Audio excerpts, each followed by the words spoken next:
for help when her husband left and she needed career advice. The silence in the room was deafening as I stood there, my hands still trembling from what I had just overheard. Through the thin walls of my parents' house, Lisa's voice had carried crystal clear from the kitchen, each word like a dagger aimed directly at my heart. "She'll never truly fit into this family, Patricia. Jessica is just too independent, too selfish. She puts her career before everything else, and honestly, I don't think she'll ever understand what real family means." The sound of my mother's uncomfortable murmur followed, but it was Lisa's next words that made my blood run cold. "David deserves a sister who actually cares about being part of something bigger than herself." Before we jump back in, tell us where you're tuning in from, and if this story touches you, make sure you're subscribed, because tomorrow, I've saved something extra special for you. I pressed my back against the hallway wall, my heart pounding so loudly I was certain they could hear it from the kitchen. This was supposed to be a celebration dinner for my recent promotion to marketing director, an achievement I had worked toward for 3 grueling years. Instead, I was hiding in my childhood home, listening to my sister-in-law systematically tear apart everything I had built, everything I was proud of, everything that made me who I am. My name is Jessica Morgan, and for the past 5 years, I've been living what most people would consider a dream life in Denver, Colorado. At 28, I had climbed the corporate ladder faster than anyone expected, securing a corner office with a view of the Rocky Mountains and a salary that allowed me to live in a sleek downtown apartment that I had decorated exactly to my taste. My days were filled with strategy meetings, client presentations, and the kind of creative problem-solving that made me jump out of bed each morning with genuine excitement. I had always been the type of person who knew exactly what she wanted. While my friends in college were still figuring out their majors, I was already mapping out my 5-year career plan. While they were spending their weekends at parties, I was building my professional network and taking on internships that would set me apart from the competition. Some called it driven, others called it obsessive, but I preferred to think of it as purposeful. Every decision I made was calculated to move me closer to my goals, and it had paid off in ways that even I hadn't fully anticipated. But standing in that hallway, listening to Lisa's words echo through the house where I had grown up, I realized that my success had come with a price I hadn't fully understood until now. Somewhere along the way, my independence had become a weapon that others could use against me, a characteristic that marked me as different, as someone who didn't quite belong in the traditional family structure that Lisa seemed to value so highly. Lisa had married my brother David 4 years ago, and from the very beginning, our relationship had been complicated. She was everything I wasn't, soft-spoken where I was assertive, content to follow where I preferred to lead, traditional where I was progressive. She had given up her job as an elementary school teacher the moment she and David got engaged, explaining to anyone who would listen that her true calling was to be a wife and mother, to create a warm and loving home that would be the foundation for their future family. At first, I had tried to respect her choices, even when they felt foreign to everything I believed about women's potential and independence. I had bitten my tongue when she made subtle comments about my work schedule, when she questioned why I chose to live alone instead of finding a husband to settle down with, when she suggested that perhaps I was too focused on my career to understand the deeper fulfillments that came from traditional family roles. The tension between us had been building slowly, like pressure in a kettle, through countless family gatherings where her comments grew more pointed and my responses grew more defensive. She had a way of disguising her criticisms as concern, of making her judgments sound like loving advice from someone who just wanted the best for me. "Jessica, don't you think you're working too hard? You're going to burn out if you keep pushing yourself like this." Or, "I just worry that you're missing out on the things that really matter in life, like building meaningful relationships and creating a family legacy." Each comment felt like a small paper cut, barely noticeable in the moment but accumulating into something much more painful over time. I had learned to deflect them with humor or change the subject entirely, but they were always there, lurking beneath the surface of our interactions like a current of disapproval that I could never quite escape. My parents, Patricia and Robert, had always been supportive of my career ambitions, but I could sense their uncertainty when it came to navigating the tension between Lisa and me. They loved David, and by extension, they wanted to love Lisa, but they also wanted to celebrate my achievements without creating family conflict. It was a delicate balance that often left everyone walking on eggshells, trying to maintain harmony while fundamental differences in values simmered beneath the surface. The promotion celebration dinner had been my mother's idea. She had been so proud when I called to tell her about my new position, about the significant salary increase and the expanded responsibilities that would put me in charge of an entire marketing team. "We have to celebrate properly," she had insisted. Already planning a family dinner with all my favorite foods and a cake from the bakery, where she had gotten all my birthday cakes growing up. I had been looking forward to the evening, imagining how good it would feel to share this milestone with the people who had supported me throughout my journey. My parents had sacrificed to send me to college, had encouraged me to pursue my dreams, even when those dreams took me far from the traditional path they had envisioned for their daughter. David, despite his complicated loyalty to Lisa, had always been proud of my accomplishments, often bragging to his friends about his successful sister who was making waves in the corporate world.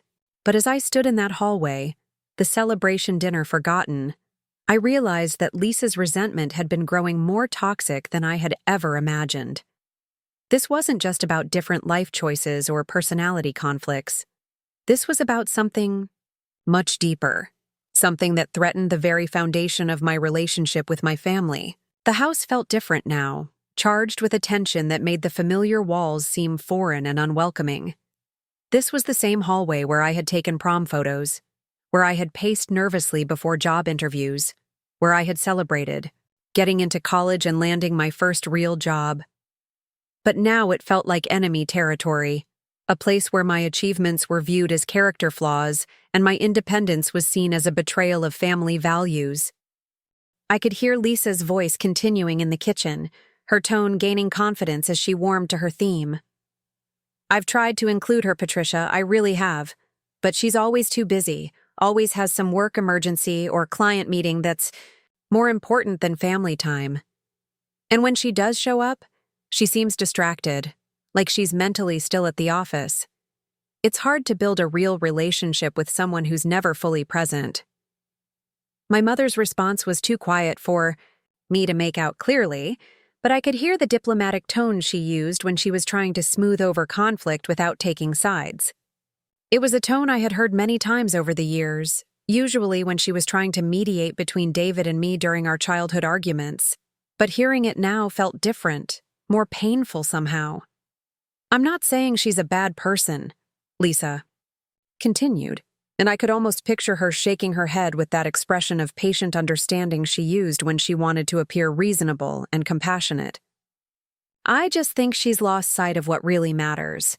Success at work is important, I get that, but it shouldn't come at the expense of everything else.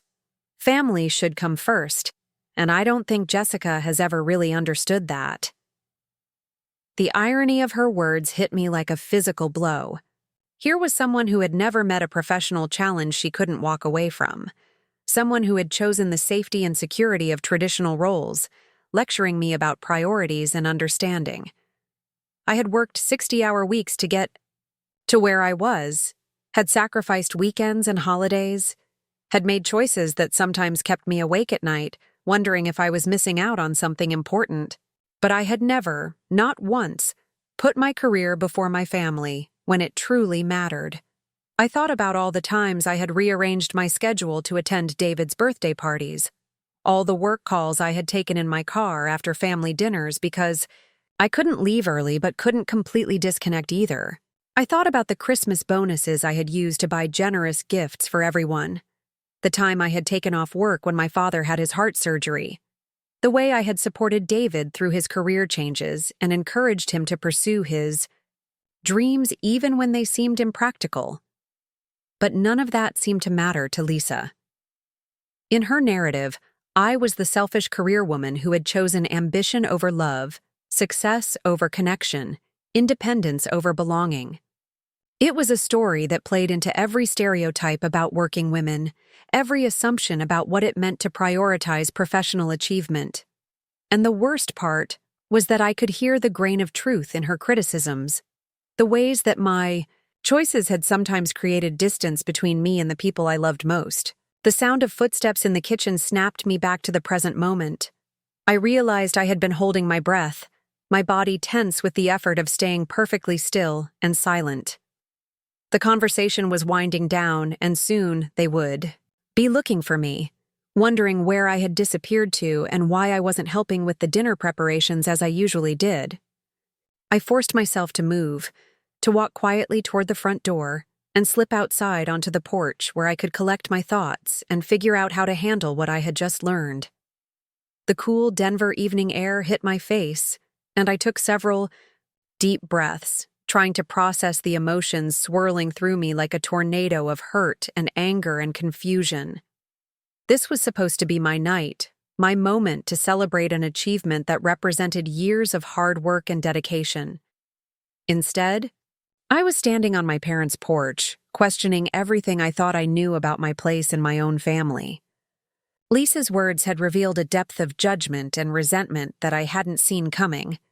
But more than that, they had exposed the fault lines that had been developing in my family relationships for longer than I wanted to admit. I pulled out my phone and stared at the screen, considering my options.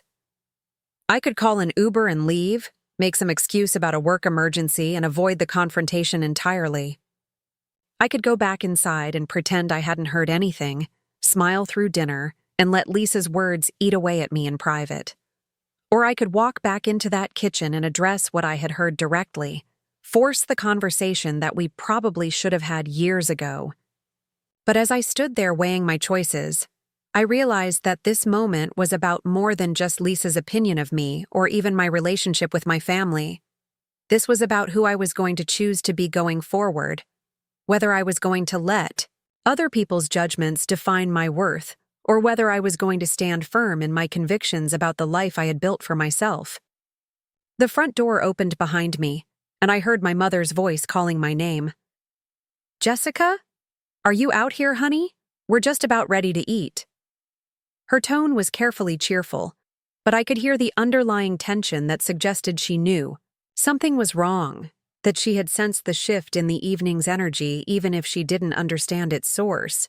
I turned around to face her, and the expression on her face told me that my emotional turmoil was written clearly across my features. Patricia Morgan had always been able to read her children like open books, and the concern in her eyes made it clear that she could see I was struggling with something significant. "Mom," I began, my voice steadier than I had expected it to be. "We need to talk, all of us, about some things that have been said tonight and some issues that I think we've been avoiding for too long." She nodded slowly, her maternal instincts clearly picking up on the seriousness of the moment. "Is everything okay, sweetheart?" Preparing and narrating this story took us a lot of time, so if you are enjoying it, subscribe to our channel. It means a lot to us. Now back to the story. "You seem upset."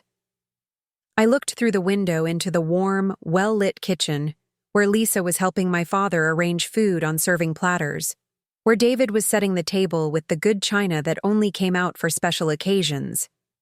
It was a scene of domestic harmony that should have filled me with comfort and belonging, but instead, it felt like a tableau that I was viewing from the outside, a picture of family unity that somehow didn't include me in any meaningful way. "I think it's time we had an honest conversation about expectations and respect and what it really means to be family," I said, surprising myself with the conviction in my voice. "Because I just learned some things that change everything." As we walked back toward the house together, I felt something shifting inside me, a clarity that had been missing in the confusion and hurt of the past few minutes. This confrontation was going to be difficult, maybe even damaging to relationships that I valued deeply. But it was also necessary, a moment of truth that had been building for years and couldn't be avoided any longer. I thought about Lisa's words, about her certainty that I would never fit into this family because of who I was and what I valued. But as I prepared to walk back into that kitchen and face the people I loved most in the world, I realized that fitting in had never been the right goal anyway. What mattered was being true to myself while finding a way to maintain the connections that meant everything to me.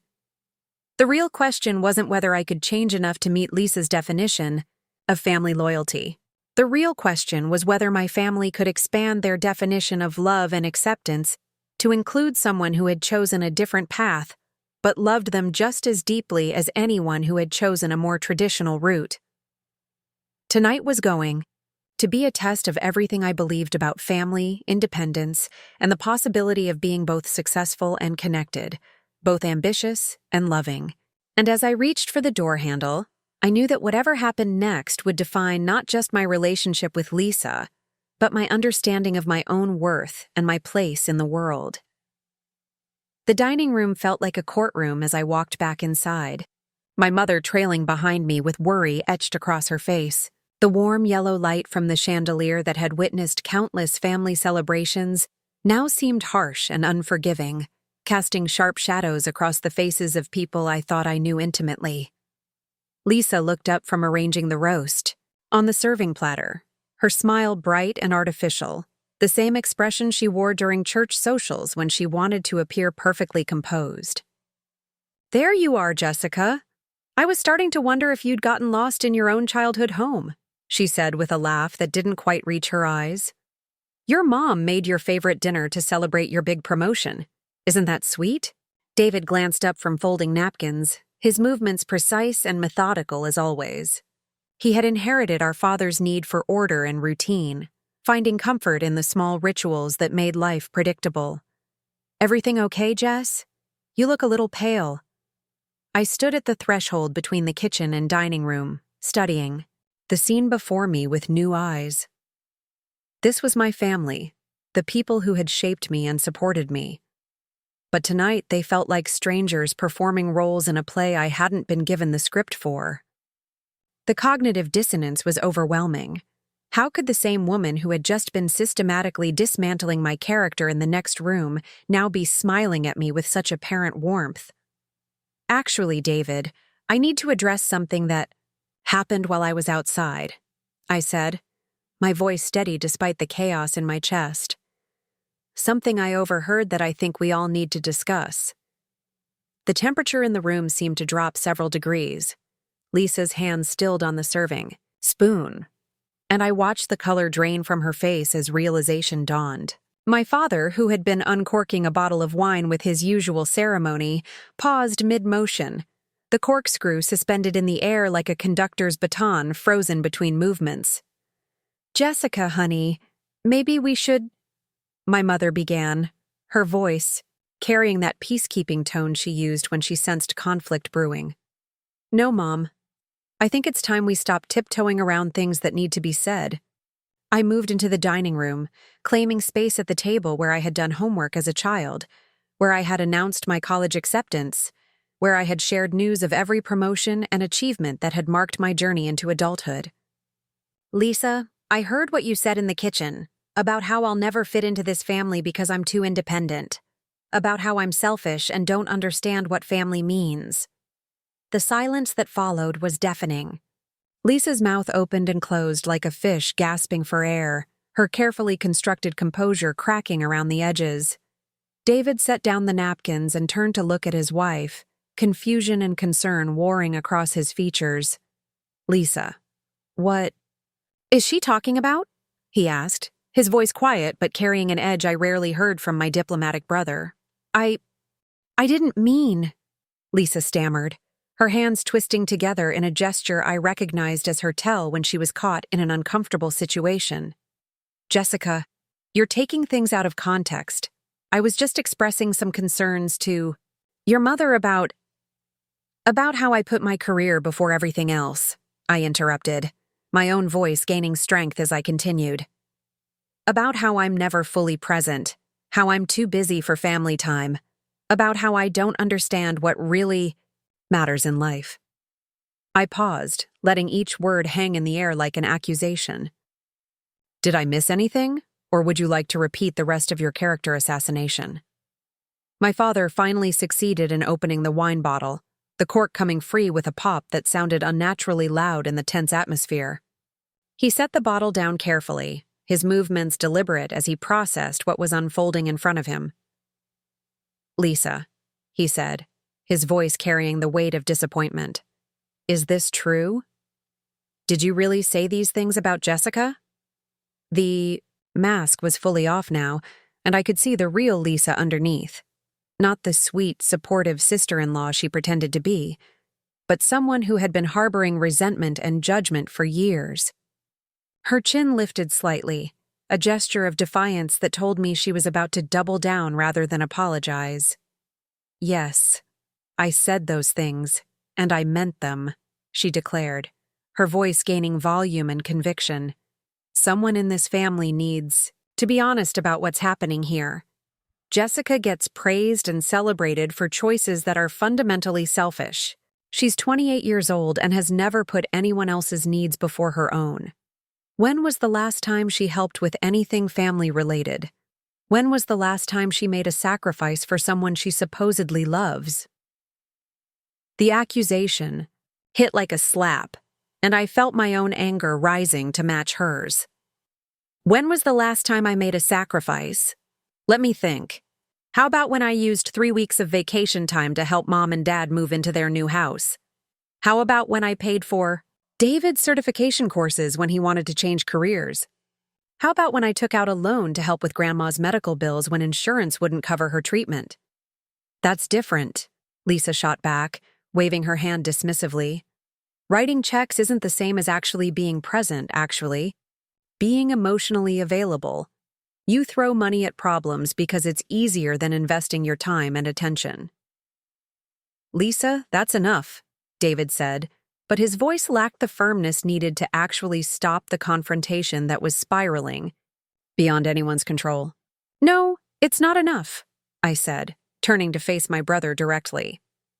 I want to know what you think about all this, David. Do you agree with your wife? Do you think I'm selfish and don't belong in this family? David looked like he wanted to be anywhere else in the world. His loyalty was being tested in real time, torn between the woman he had married and the sister he had grown up with. I could see him struggling with the weight of having to choose sides in a conflict he had probably been aware of but hoping to avoid. Jess, I think you're both, he began, then stopped, clearly realizing that any attempt at neutrality was going to anger someone. I think maybe we're all overreacting here. Lisa, you shouldn't have said those things behind Jessica's back. And Jessica, maybe you could have approached this more diplomatically. Diplomatically? I repeated, incredulous. How exactly should I have diplomatically addressed the fact that my sister-in-law has been systematically undermining me to my own parents? Should I have sent her a politely worded email requesting that she stop questioning my character and my place in this family? Lisa laughed, a sharp sound that cut through the room like broken glass. Your place in this family? That's exactly the problem, Jessica. You act like this family owes you something, like we should, all revolve around your schedule and your priorities. But family doesn't work that way. Family requires compromise and sacrifice, and putting the group before yourself. And what exactly have you sacrificed, Lisa? I asked, my voice dangerously quiet. You gave up a job you didn't particularly like to become a housewife. You moved into the house that David bought with money he earned. You spend your days doing exactly what you want to do, when you want to do it, and you call that sacrifice? I sacrifice every day for this family, she said, her voice rising to a near shout. I manage David's schedule. I coordinate with your parents. I plan the gatherings and holidays that bring everyone together. I'm the one who remembers birthdays and anniversaries and makes sure that this family stays connected. Where are you during all of that? You're at work, or traveling for work, or too tired from work to participate in the things that actually matter. The things that actually matter, I repeated slowly, tasting the bitterness of her words. Like what, Lisa? Like sitting around gossiping about family members who aren't in the room? Like judging people for making different choices than you made? Like creating drama where none existed before? My mother finally found her voice, stepping forward with her hands raised in a gesture of surrender. Stop, both of you. Just stop. This is supposed to be a celebration dinner, and we're tearing each other apart over things that should be discussed calmly and privately. No, Mom, I said, not taking my eyes off Lisa. This needed to happen. These feelings have been festering for years, and pretending they don't exist isn't working anymore. I turned back to Lisa, feeling a clarity I hadn't experienced in months. You want to know the truth about family and sacrifice? Here it is. I have spent my entire adult life trying to balance my career ambitions with being a good daughter and sister. I have rearranged meetings, declined opportunities, and made countless small compromises to be present for the people I love. But here's what I won't do, I continued, my voice gaining strength with each word. I won't apologize for being ambitious. I won't feel guilty for wanting more than what my hometown had to offer, and I certainly won't let someone who chose the safety of traditional roles lecture me about sacrifice and family values. Lisa's face was flushed now, her carefully maintained composure completely shattered. You're proving my point, Jessica. This is exactly what I'm talking about. You're so arrogant, so convinced that your way is the only right way to live. You can't even consider that maybe, just maybe, there's value in putting family first. I do put family first, I said, exhaustion creeping into my voice. I just define it differently than you do. To me, loving my family means being honest about who I am and what I want. It means supporting them while also pursuing my own dreams. It means showing them that it's possible to be successful and independent and still care deeply about the people who matter most. But it doesn't mean sacrificing everything I've worked for to fit into someone else's narrow definition of what a good family member looks like, I added, looking directly at Lisa. And it definitely doesn't mean accepting criticism and judgment from someone who has never faced the challenges that come with building a career from scratch.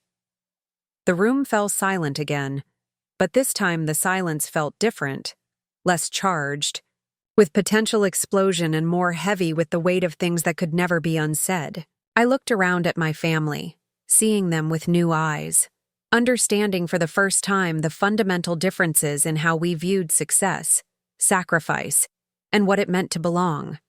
My father cleared his throat, the sound unnaturally loud in the quiet room. I think, he said carefully, that we all need to take some time to process what's been said here tonight. These are important conversations, but maybe they're too important to have when everyone's emotions are running so high. You're right, Dad, I said, feeling suddenly drained. The adrenaline that had carried me through the confrontation was beginning to ebb, leaving behind a hollow exhaustion. I think I should go. Jessica, wait, David said, finally finding his voice again. Don't leave like this. We can work through this as a family. I looked at my brother, this man who had shared my childhood, but somehow arrived at such different conclusions about what adult life should look like. Can we, David?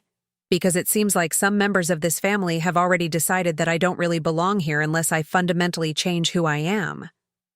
That's not true, he protested, but his words lacked conviction. Isn't it? I asked, genuinely curious now rather than angry.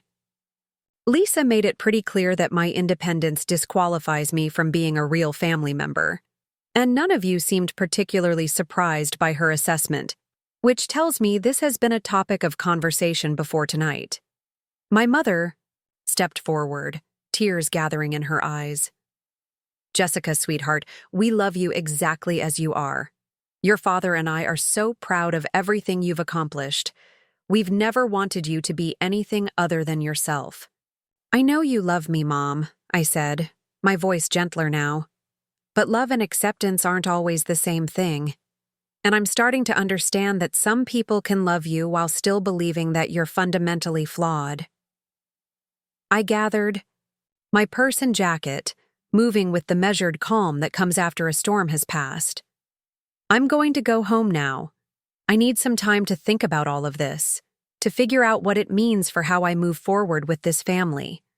Jessica, please don't do anything drastic, my father said, his businesslike composure finally cracking to reveal genuine worry. This is one bad conversation. It doesn't have to define everything. It's not one bad conversation, Dad, I replied, pausing at the threshold of the room. It's the culmination of years of small cuts and subtle judgments and feeling like I have to constantly justify my choices to people who should be in my corner. I looked at Lisa one last time, this woman who had married into my family and somehow appointed herself the arbiter of what constituted proper family values. You know what's ironic, Lisa? You're so concerned about family loyalty and putting others first, but you couldn't even extend basic respect to the person who helped pay for the engagement ring David gave you. The shock on her face told me she hadn't known about that particular contribution, and I felt a small, petty satisfaction at finally revealing one of the many ways I had quietly supported my family without expecting recognition or gratitude. You want to talk about sacrifice and putting family first? I continued. I've been doing that my entire adult life. The difference is that I've been doing it while also building something for myself, while also pursuing dreams that go beyond this little bubble of hometown expectations and traditional roles. I walked toward the front door, each step feeling lighter despite the weight of what had just transpired. When you're ready to have a conversation about mutual respect and different definitions of family loyalty, you know where to find me, but I'm done being judged for succeeding, and I'm done apologizing for being exactly who I am. The cool evening air hit my face as I stepped outside, and for the first time in hours, I felt like I could breathe freely. My phone was already in my hand, calling for a ride that would take me back to my own space, my own life, my own version of success that didn't require anyone else's approval or validation.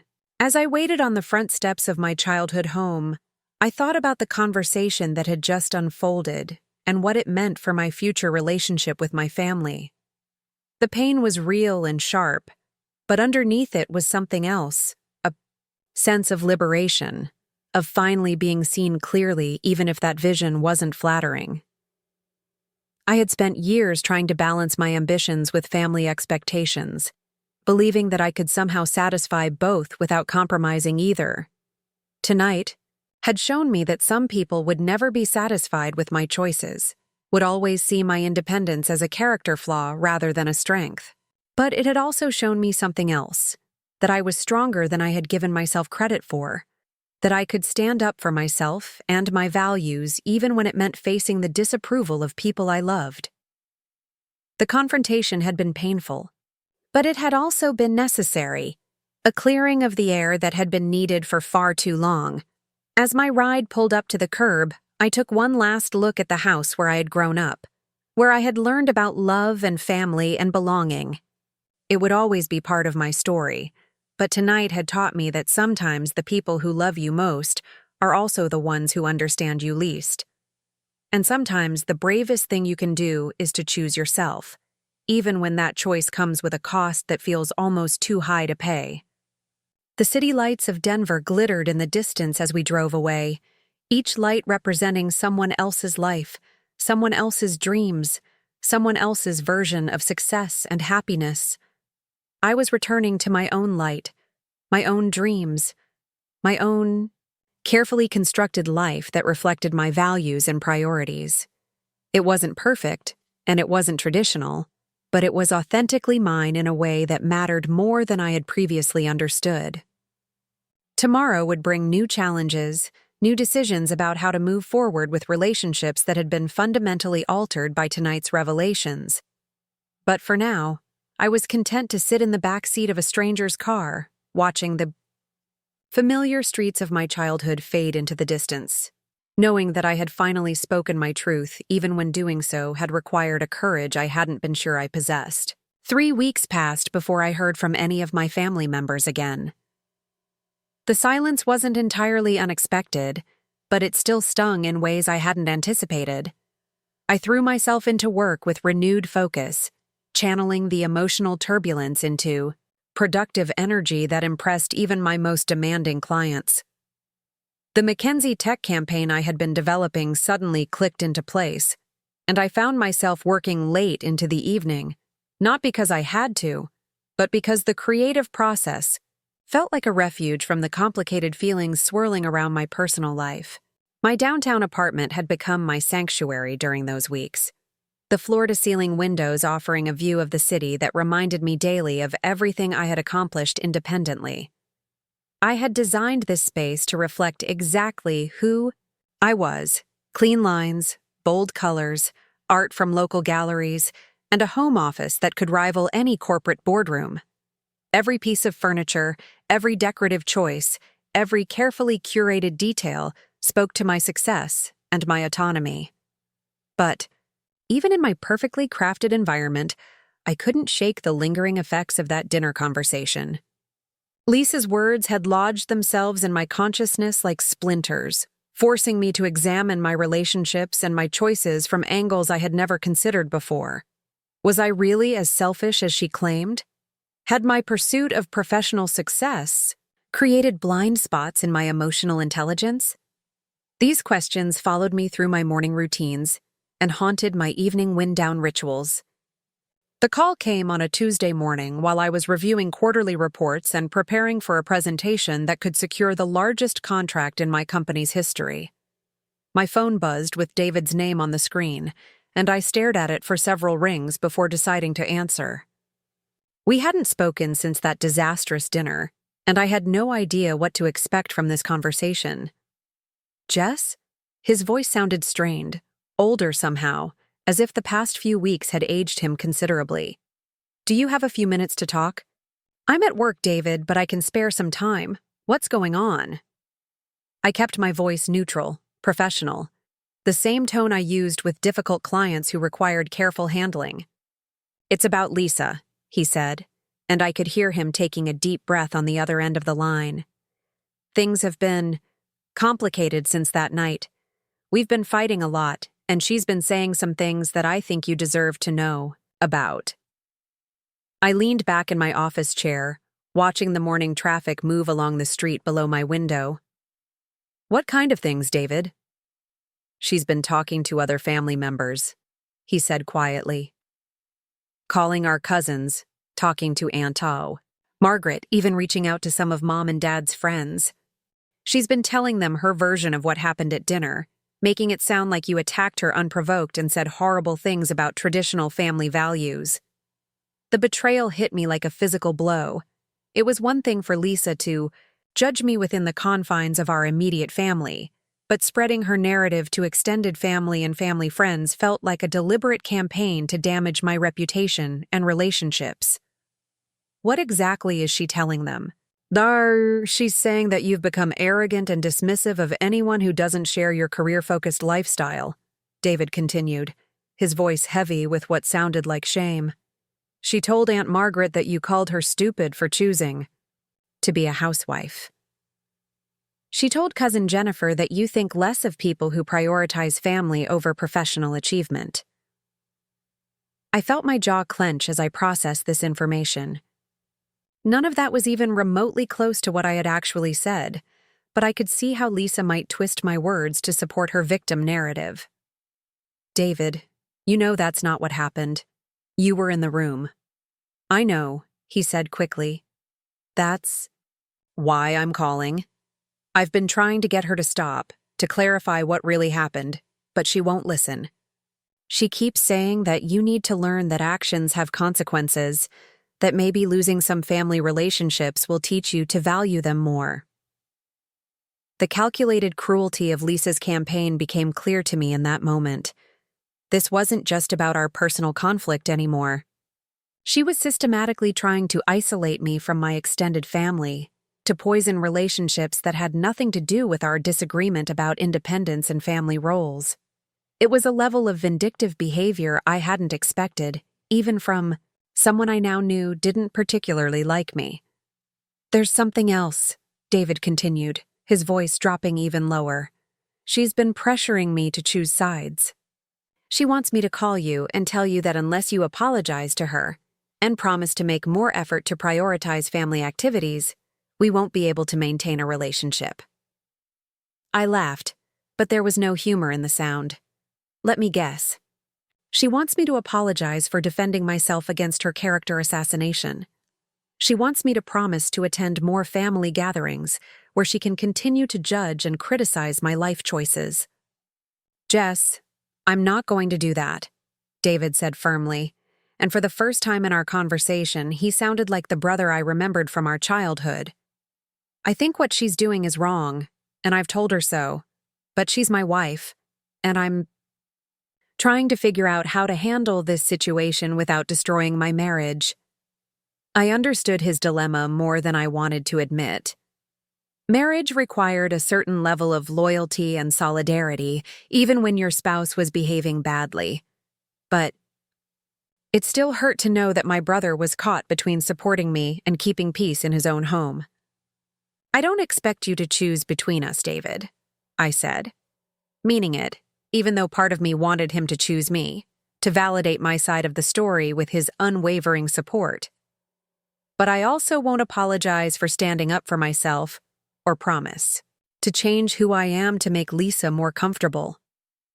We talked for another 20 minutes, sharing our frustrations and trying to find some middle ground that might allow our family to heal from this rift. But by the time we hung up, I knew that the situation was going to get worse before it got better. Lisa had doubled down on her narrative, and she seemed determined to make me pay for challenging her authority within our family dynamic. The next few days brought a series of uncomfortable phone calls from various family members who had been contacted by Lisa. Aunt Margaret called to express her disappointment in my attitude toward family values. Cousin Jennifer left a voicemail suggesting that I might benefit from some therapy to address my issues with traditional relationships. Even family friends I had known since childhood reached out to share their concern about my apparent transformation into someone who looked down on people with different lifestyle choices. Each conversation was a masterclass in how effectively someone could manipulate a narrative to serve their own agenda.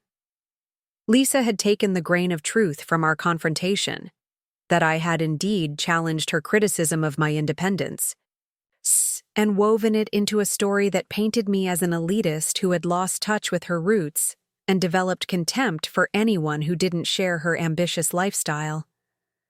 The most painful call came from my grandmother, my father's mother, who had always been one of my strongest supporters.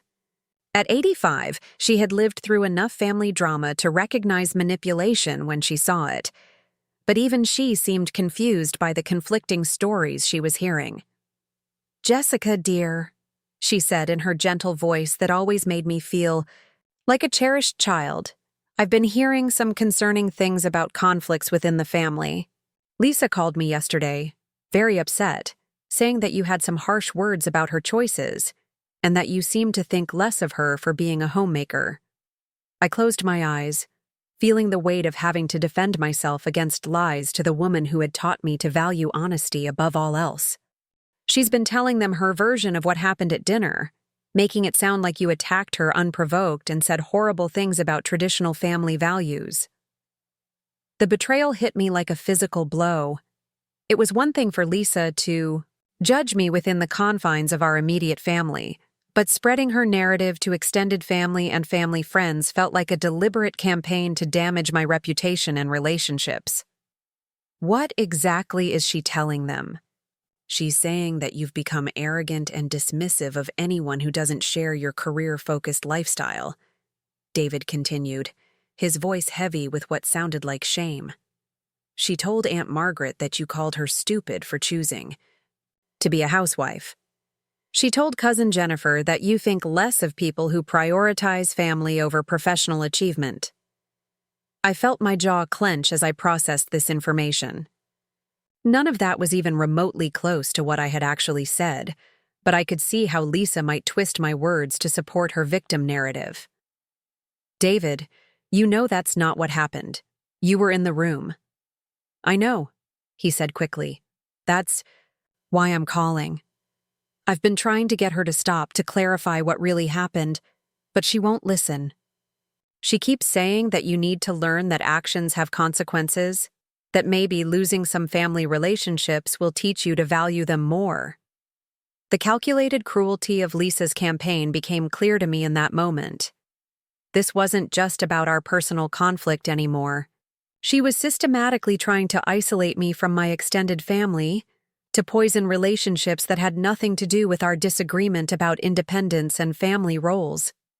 It was a level of vindictive behavior I hadn't expected, even from someone I now knew didn't particularly like me. There's something else, David continued, his voice dropping even lower. She's been pressuring me to choose sides. She wants me to call you and tell you that unless you apologize to her and promise to make more effort to prioritize family activities, we won't be able to maintain a relationship. I laughed, but there was no humor in the sound. Let me guess. She wants me to apologize for defending myself against her character assassination. She wants me to promise to attend more family gatherings where she can continue to judge and criticize my life choices. Jess, I'm not going to do that, David said firmly, and for the first time in our conversation, he sounded like the brother I remembered from our childhood. I think what she's doing is wrong, and I've told her so, but she's my wife and I'm trying to figure out how to handle this situation without destroying my marriage. I understood his dilemma more than I wanted to admit. Marriage required a certain level of loyalty and solidarity, even when your spouse was behaving badly. But it still hurt to know that my brother was caught between supporting me and keeping peace in his own home. I don't expect you to choose between us, David, I said, meaning it even though part of me wanted him to choose me, to validate my side of the story with his unwavering support. But I also won't apologize for standing up for myself, or promise, to change who I am to make Lisa more comfortable. We talked for another 20 minutes, sharing our frustrations and trying to find some middle ground that might allow our family to heal from this rift. But by the time we hung up, I knew that the situation was going to get worse before it got better. Lisa had doubled down on her narrative, and she seemed determined to make me pay for challenging her authority within our family dynamic. The next few days brought a series of uncomfortable phone calls from various family members who had been contacted by Lisa. Aunt Margaret called to express her disappointment in my attitude toward family values. Cousin Jennifer left a voicemail suggesting that I might benefit from some therapy to address my issues with traditional relationships. Even family friends I had known since childhood reached out to share their concern about my apparent transformation into someone who looked down on people with different lifestyle choices. Each conversation was a masterclass in how effectively someone could manipulate a narrative to serve their own agenda. Lisa had taken the grain of truth from our confrontation, that I had indeed challenged her criticism of my independence, and woven it into a story that painted me as an elitist who had lost touch with her roots and developed contempt for anyone who didn't share her ambitious lifestyle. The most painful call came from my grandmother, my father's mother, who had always been one of my strongest supporters. At 85, she had lived through enough family drama to recognize manipulation when she saw it, but even she seemed confused by the conflicting stories she was hearing. "Jessica, dear," she said in her gentle voice that always made me feel like a cherished child, "I've been hearing some concerning things about conflicts within the family. Lisa called me yesterday very upset, saying that you had some harsh words about her choices and that you seemed to think less of her for being a homemaker." I closed my eyes, feeling the weight of having to defend myself against lies to the woman who had taught me to value honesty above all else. "Grandma, that's not what happened. Lisa had been criticizing me behind my back, saying I was too selfish and independent to fit into our family. When I confronted her about it, she escalated the situation." "I see," my grandmother said thoughtfully. "That does sound more like the Jessica I know. You've always been direct but never cruel. Still, dear, These family conflicts have a way of spiraling out of control if they're not handled carefully.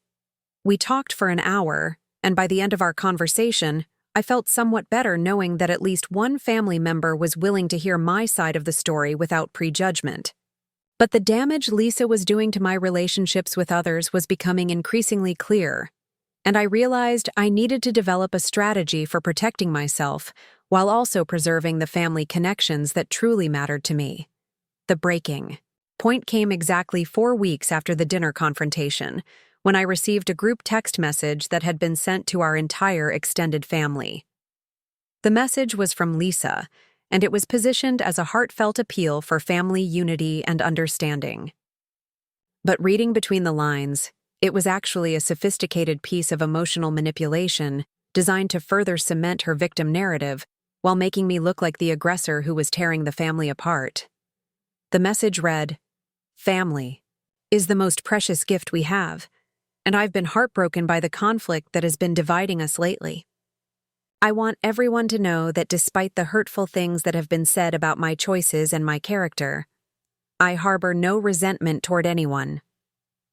I believe that family love should be unconditional, and I'm committed to healing these wounds, so we can move forward together. I hope that others will join me in prioritizing our relationships over our disagreements, because at the end of the day, we only have each other." The message was brilliant in its calculated innocence.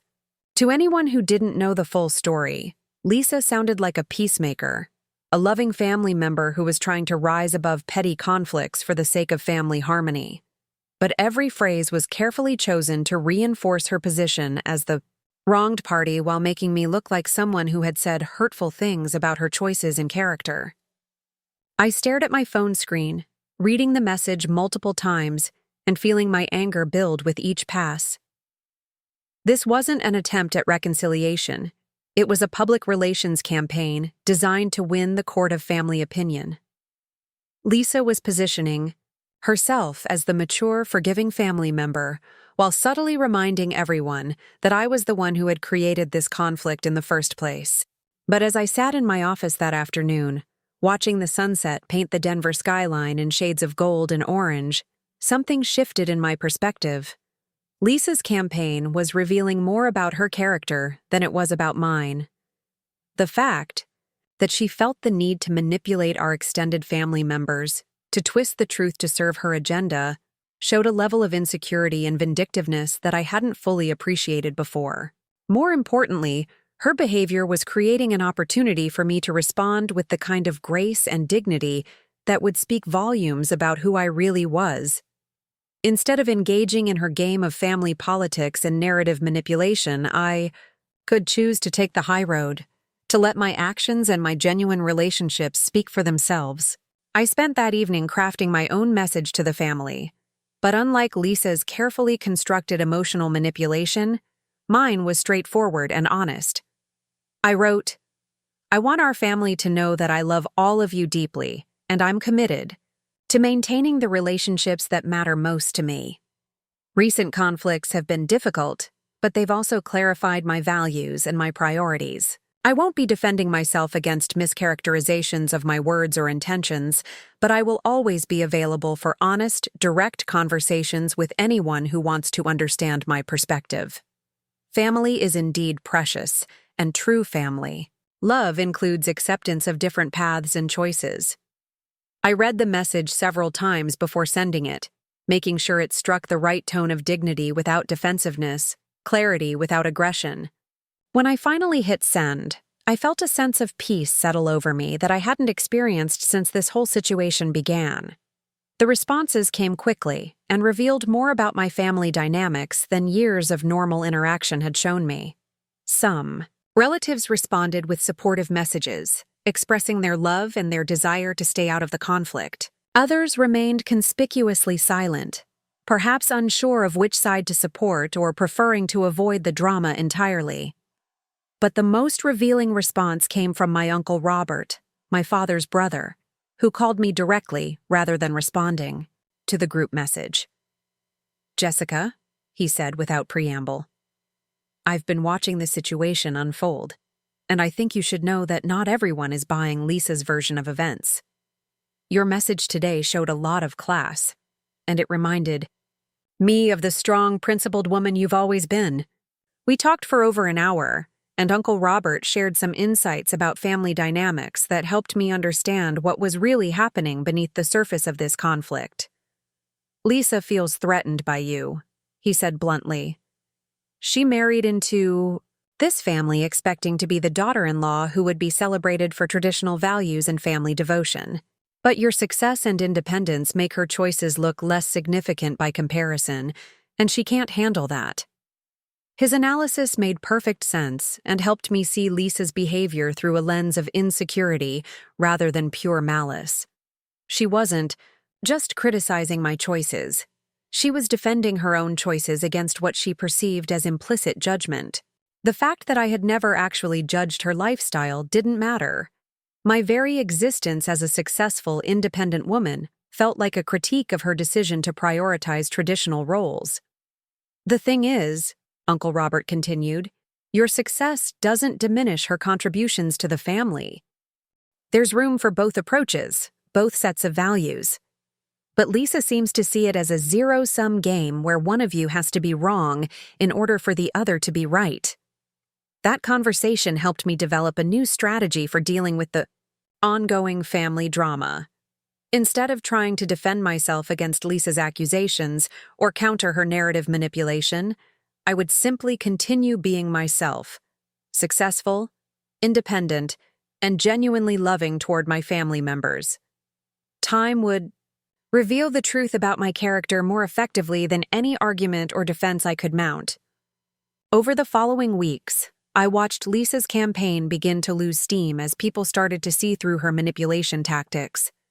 Family members who had initially been swayed by her emotional appeals began to notice the inconsistencies in her story, the way she seemed more focused on winning than on actually healing family relationships.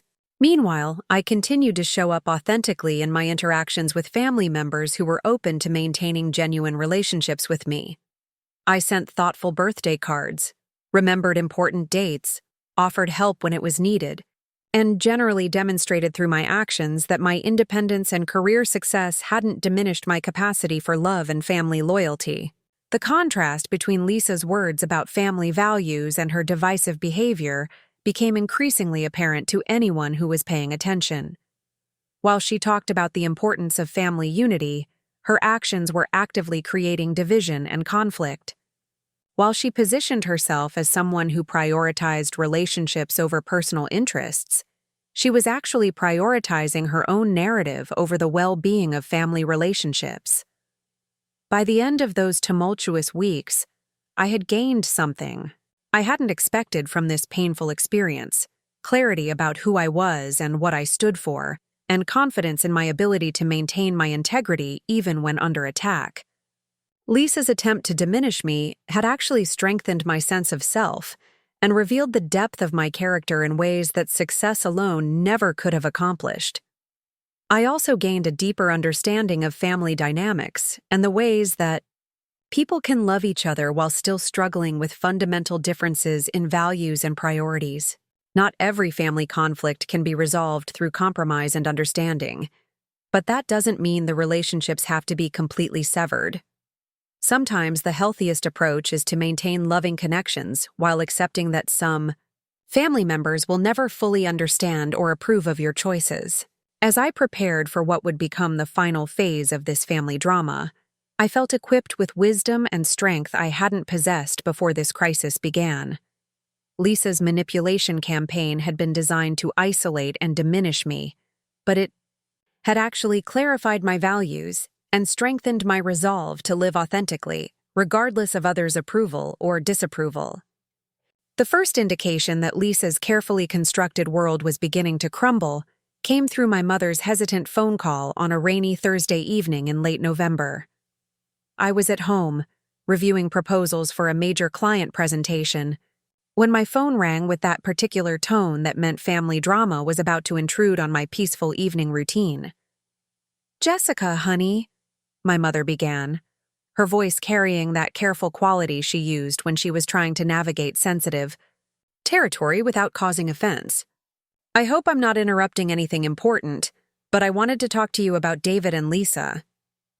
I set aside my laptop and gave her my full attention, sensing that this conversation was going to be significant. What's going on, Mom? Is everything okay? There was a long pause, filled with the kind of silence that speaks volumes about internal struggle and careful consideration of words. I'm not sure everything is okay, actually. Your father and I had dinner with them last weekend, and there were some things that made us both very uncomfortable. The concern in her voice was palpable, and I found myself leaning forward in my chair, suddenly alert to nuances and implications I might have missed in a more casual conversation. What kind of things? Lisa has been... My mother paused. Again, clearly searching for diplomatic language to describe something that had obviously troubled her deeply. She's been very critical of David lately, very controlling about his time and his relationships. She didn't want him to help your father with the garage repair project because she said it would take time away from their weekend plans. And when David mentioned that he missed talking to you, she became quite agitated. This was the first crack in Lisa's facade that my parents had witnessed directly, and I could hear the surprise and disappointment in my mother's voice. For months, Lisa had presented herself as the perfect daughter-in-law, supportive and loving, and devoted to family harmony. But apparently, the stress of maintaining her campaign against me was causing her to reveal aspects of her personality that she had previously kept hidden. Did Dad notice it too? I asked, knowing that my father was usually less attuned to emotional undercurrents, but more likely to call out behavior that crossed obvious lines of respect and kindness. Oh, yes, my mother said with a slight laugh that contained no humor. You know how your father feels about people who try to control other adults. When Lisa started lecturing David about his responsibilities as a husband and how he needed to prioritize her feelings over his family relationships, Dad got that look on his face that you probably remember from when you were teenagers. I did. Remember that look, the expression of quiet disapproval that meant someone had violated my father's fundamental beliefs about respect and personal autonomy. It was the same look he had given my high school boyfriend who had tried to tell me I couldn't pursue certain college majors because they weren't suitable for women. There's more, my mother continued, her voice growing more troubled. Lisa has been talking about you constantly, Jessica. Not just the complaints about your independence that we've heard before, but new accusations about your character and your motivations. She's been saying things that are frankly disturbing, and they don't match the daughter we raised or the woman we know you to be. The knot of anxiety in my stomach tightened as I processed this information. Lisa's manipulation campaign was apparently expanding and becoming more aggressive, but it was also becoming more obviously false to people who actually knew me well. What kind of accusations? I asked, though I wasn't sure I wanted to know the answer. She's been claiming that your success has made you resentful of people who choose different paths, my mother said carefully. She told us that you made comments about how people like her are parasites who live off their husband's achievements. She said you called traditional family roles backwards and pathetic, and that you think anyone who doesn't have a high-powered career is wasting their life. The audacity of these lies took my breath away. Not only were they completely fabricated, but they were so extreme and cruel that they bore no resemblance to anything I would ever say or think. Lisa wasn't just twisting my words anymore. She was creating entirely fictional conversations to support her narrative about my character.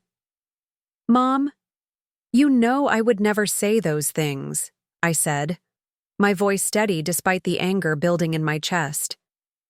I have never criticized Lisa's choice to be a homemaker, and I certainly don't think less of people who choose traditional family roles. That's not who I am. We know that, sweetheart, my mother said quickly. That's exactly why these accusations are so troubling. Your father and I looked at each other across the dinner table and realized that either our daughter has undergone a complete personality transformation, or Lisa is fabricating these stories for reasons we don't understand. The relief I felt at my parents' recognition of Lisa's dishonesty was enormous, but it was tempered by the realization that if Lisa was lying this blatantly to my parents, she was probably spreading even more outrageous falsehoods to other family members who didn't know me as well. Has she said anything about why she's doing this? I asked, genuinely curious about how Lisa was justifying her behavior to herself and others. She claims she's trying to protect the family from your negative influence, my mother said with obvious disbelief. She says that your attitude toward traditional values is toxic, and that you're trying to convince other young women in the family to abandon their responsibilities to pursue selfish careers. The irony of Lisa's accusations was staggering. She was positioning herself as a defender of family values while actively working to destroy family relationships through lies and manipulation. She was claiming to protect other women while systematically undermining and attacking a woman who had never done anything to harm her. "There's something else you should know," my mother continued, her voice dropping to the tone she used when sharing particularly serious information. "David seems to be struggling with all of this. He's been very quiet lately, and when Lisa isn't around, he seems almost relieved to be able to have normal conversations.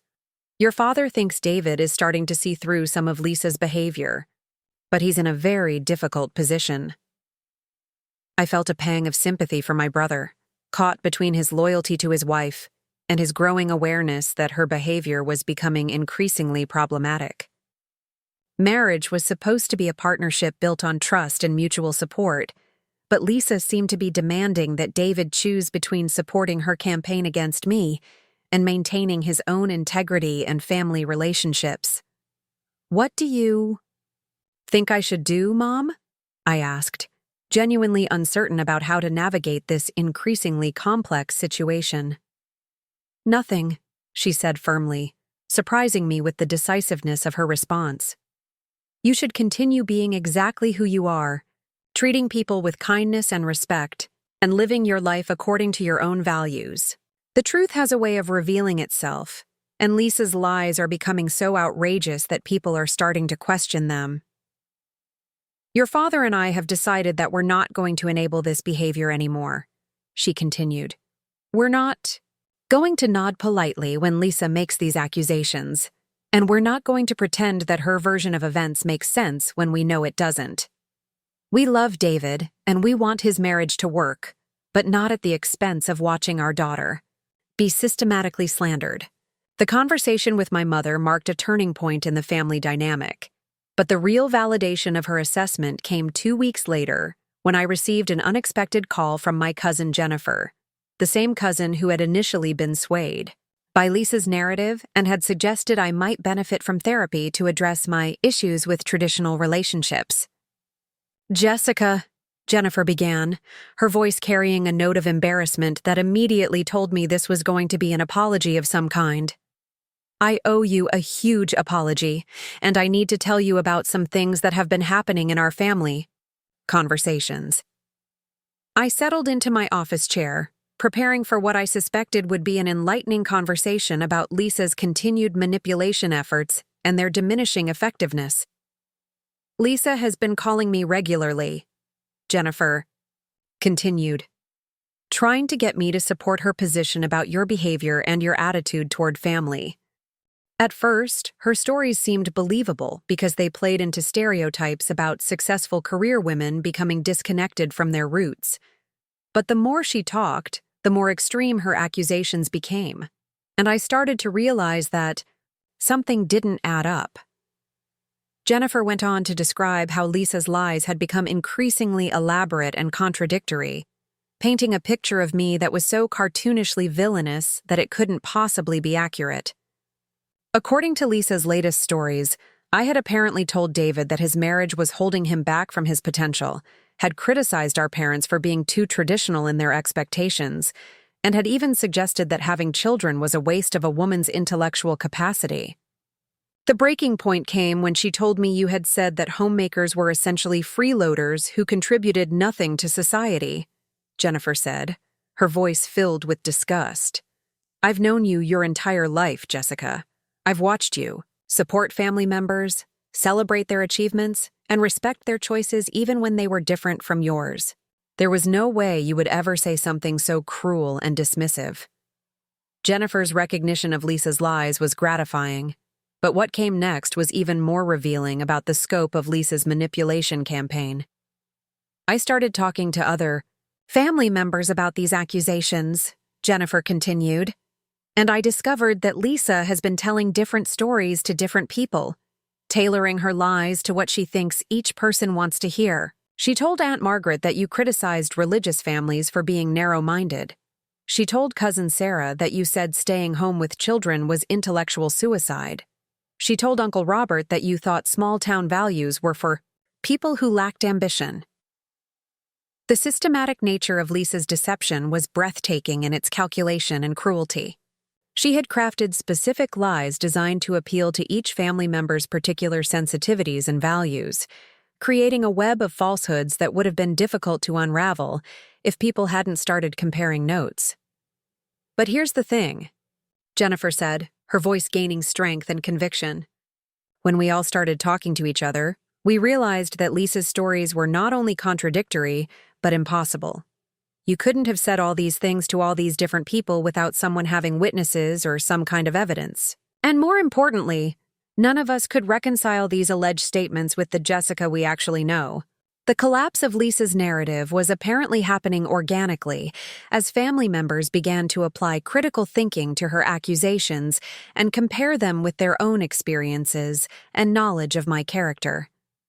The lies had become so extreme and numerous that they were self-defeating, revealing Lisa's manipulation rather than convincing people of my supposed character flaws.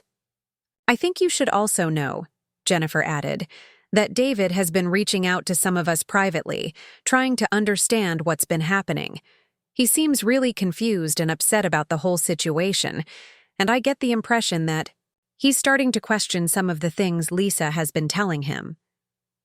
This information about David's private outreach was particularly significant because it suggested that my brother was beginning to see through his wife's manipulation and was seeking independent verification of the claims she had been making. It also indicated that the stress of maintaining Lisa's campaign was affecting their marriage in ways that went beyond the original conflict with me. "What are you going to do about all this?" I asked Jennifer, curious about how the family was planning to respond to the revelation of Lisa's extensive deception. "We're going to tell the truth," she said simply. "We're going to make sure that everyone in the family knows what really happened, what Lisa actually did, and how her lies have been damaging relationships and causing unnecessary conflict. And we're going to make it clear that we support you and recognize that you've been the victim of a really ugly campaign of character assassination." The conversation with Jennifer was followed by similar calls from other family members who had been taken in by Lisa's initial stories, but had gradually come to recognize the inconsistencies and impossibilities in her claims. Uncle Robert called to apologize for his initial reaction and to tell me that he had been actively working to correct the false information Lisa had spread. Cousin Sarah called to express her outrage at being manipulated and to assure me of her continued love and support. Each conversation revealed new details about the extent of Lisa's deception and the calculated nature of her campaign against me. But they also revealed something else: the fundamental strength of my family relationships and the inability of even sophisticated manipulation to permanently damage connections built on genuine love and mutual respect. The final piece of evidence that Lisa's world was crumbling came through an unexpected source: David's co-worker, Amanda, who reached out to me through LinkedIn with a message that would prove to be the most damaging revelation yet about Lisa's character and motivations. "I hope you don't mind me contacting you," Amanda's message began, "but I work with your brother David, and I've been hearing about some family conflicts that I think you should know about. I'm reaching out because I believe you're being unfairly portrayed in conversations that David has been having at work." Amanda went on to explain that David had been visibly stressed at work for weeks, often taking phone calls from Lisa that left him agitated and distracted. As his colleague and friend, she had expressed concern about his well-being, which had led to conversations about the family situation that revealed information Lisa probably never intended to become public. David told me that his wife has been upset about your success and independence for a long time, Amanda wrote. He said she feels like your achievements make her look bad by comparison, and that she's been trying to get family members to take sides in a conflict that she essentially created. He also mentioned that she's been exaggerating and distorting things you've said to make you sound worse than you actually are. But the most damaging revelation came next. David showed me some text messages between him and Lisa where she explicitly talks about bringing you down a few pegs and making sure that family members see your independence as a character flaw rather than a strength. She also mentioned something about teaching you that family loyalty means conforming to other people's expectations, which David seemed really uncomfortable with. The existence of written evidence of Lisa's malicious intent was potentially explosive, providing concrete proof that her campaign against me was premeditated and designed to damage my relationships and reputation within the family. But even more significant was the fact that David was apparently sharing this information with his coworkers, suggesting that he was struggling with his wife's behavior and seeking outside perspective on the situation. Amanda's final paragraph contained information that would prove to be prophetic. I thought you should know that David seems really conflicted about all of this. He's mentioned several times that he misses his relationship with you and that he's concerned about how this conflict is affecting the whole family. I get the impression that he's starting to realize that his wife's behavior is problematic, but he doesn't know how to address it without damaging his marriage. As I read Amanda's message, I realized that Lisa's manipulation campaign had not only failed to achieve its intended goal of isolating me from the family, but had actually backfired. In spectacular fashion, her lies had become so outrageous and contradictory that they had exposed her true character to family members who had initially been sympathetic to her position. Her attempts to control David's relationships had revealed a controlling and manipulative side of her personality that was apparently creating problems in their marriage. But perhaps most importantly, her campaign had inadvertently strengthened my relationships with family members who had been forced to examine their own values and loyalties in the face of her manipulation. The crisis had clarified who truly knew and supported me, and had revealed the depth of love and connection that could survive even sophisticated attempts at sabotage. As I prepared to respond to Amanda's message and consider how to handle this new information, I felt a sense of anticipation, rather than anxiety. Lisa's house of lies was collapsing under the weight of its own contradictions, and the truth about both our characters was finally becoming clear to everyone involved. The final phase of this family drama was about to begin, and I was confident that justice and authenticity would ultimately prevail over manipulation and deception. The collapse of Lisa's carefully constructed facade began with a phone call that I never could have anticipated. It was a cold January morning, nearly 3 months after our explosive family dinner confrontation, when my phone rang with David's number displayed on the screen. But instead of my brother's familiar voice, I heard Lisa speaking, and the difference in her tone was so dramatic that I almost didn't recognize her. "Jessica," she said, her voice trembling with an emotion I had never heard from her before. Genuine desperation. "I know this is probably the last call you expected to receive from me, but I need your help. I need it desperately, and I don't know where else to turn." I sat in stunned silence for several seconds, processing the surreal nature of this moment. The woman who had spent months systematically trying to destroy my reputation and relationships within our family was now calling me for help. The irony was so thick I could taste it, but underneath my amazement was a genuine curiosity about what could have driven Lisa to such a dramatic reversal. "What's going on, Lisa?" I asked, keeping my voice neutral despite the whirlwind of emotions coursing through me. "David left me," she said, And I could hear tears in her voice now, the kind of raw vulnerability that can't be faked or manufactured for effect. He moved out 2 weeks ago, and he's filing for divorce. He said he can't be married to someone who would lie and manipulate the way I've been doing, and that he's lost all trust in my character and judgment. The shock of this revelation hit me like a physical blow. Despite all the evidence that Lisa's behavior was damaging her marriage, I hadn't expected David to actually take such a drastic step. My brother was conflict-averse by nature, someone who preferred to work through problems rather than abandon ship when things got difficult. "I'm sorry to hear that, Lisa," I said, meaning it despite everything she had put me through. "That must be incredibly difficult for you." "It is," she said, her voice breaking completely now.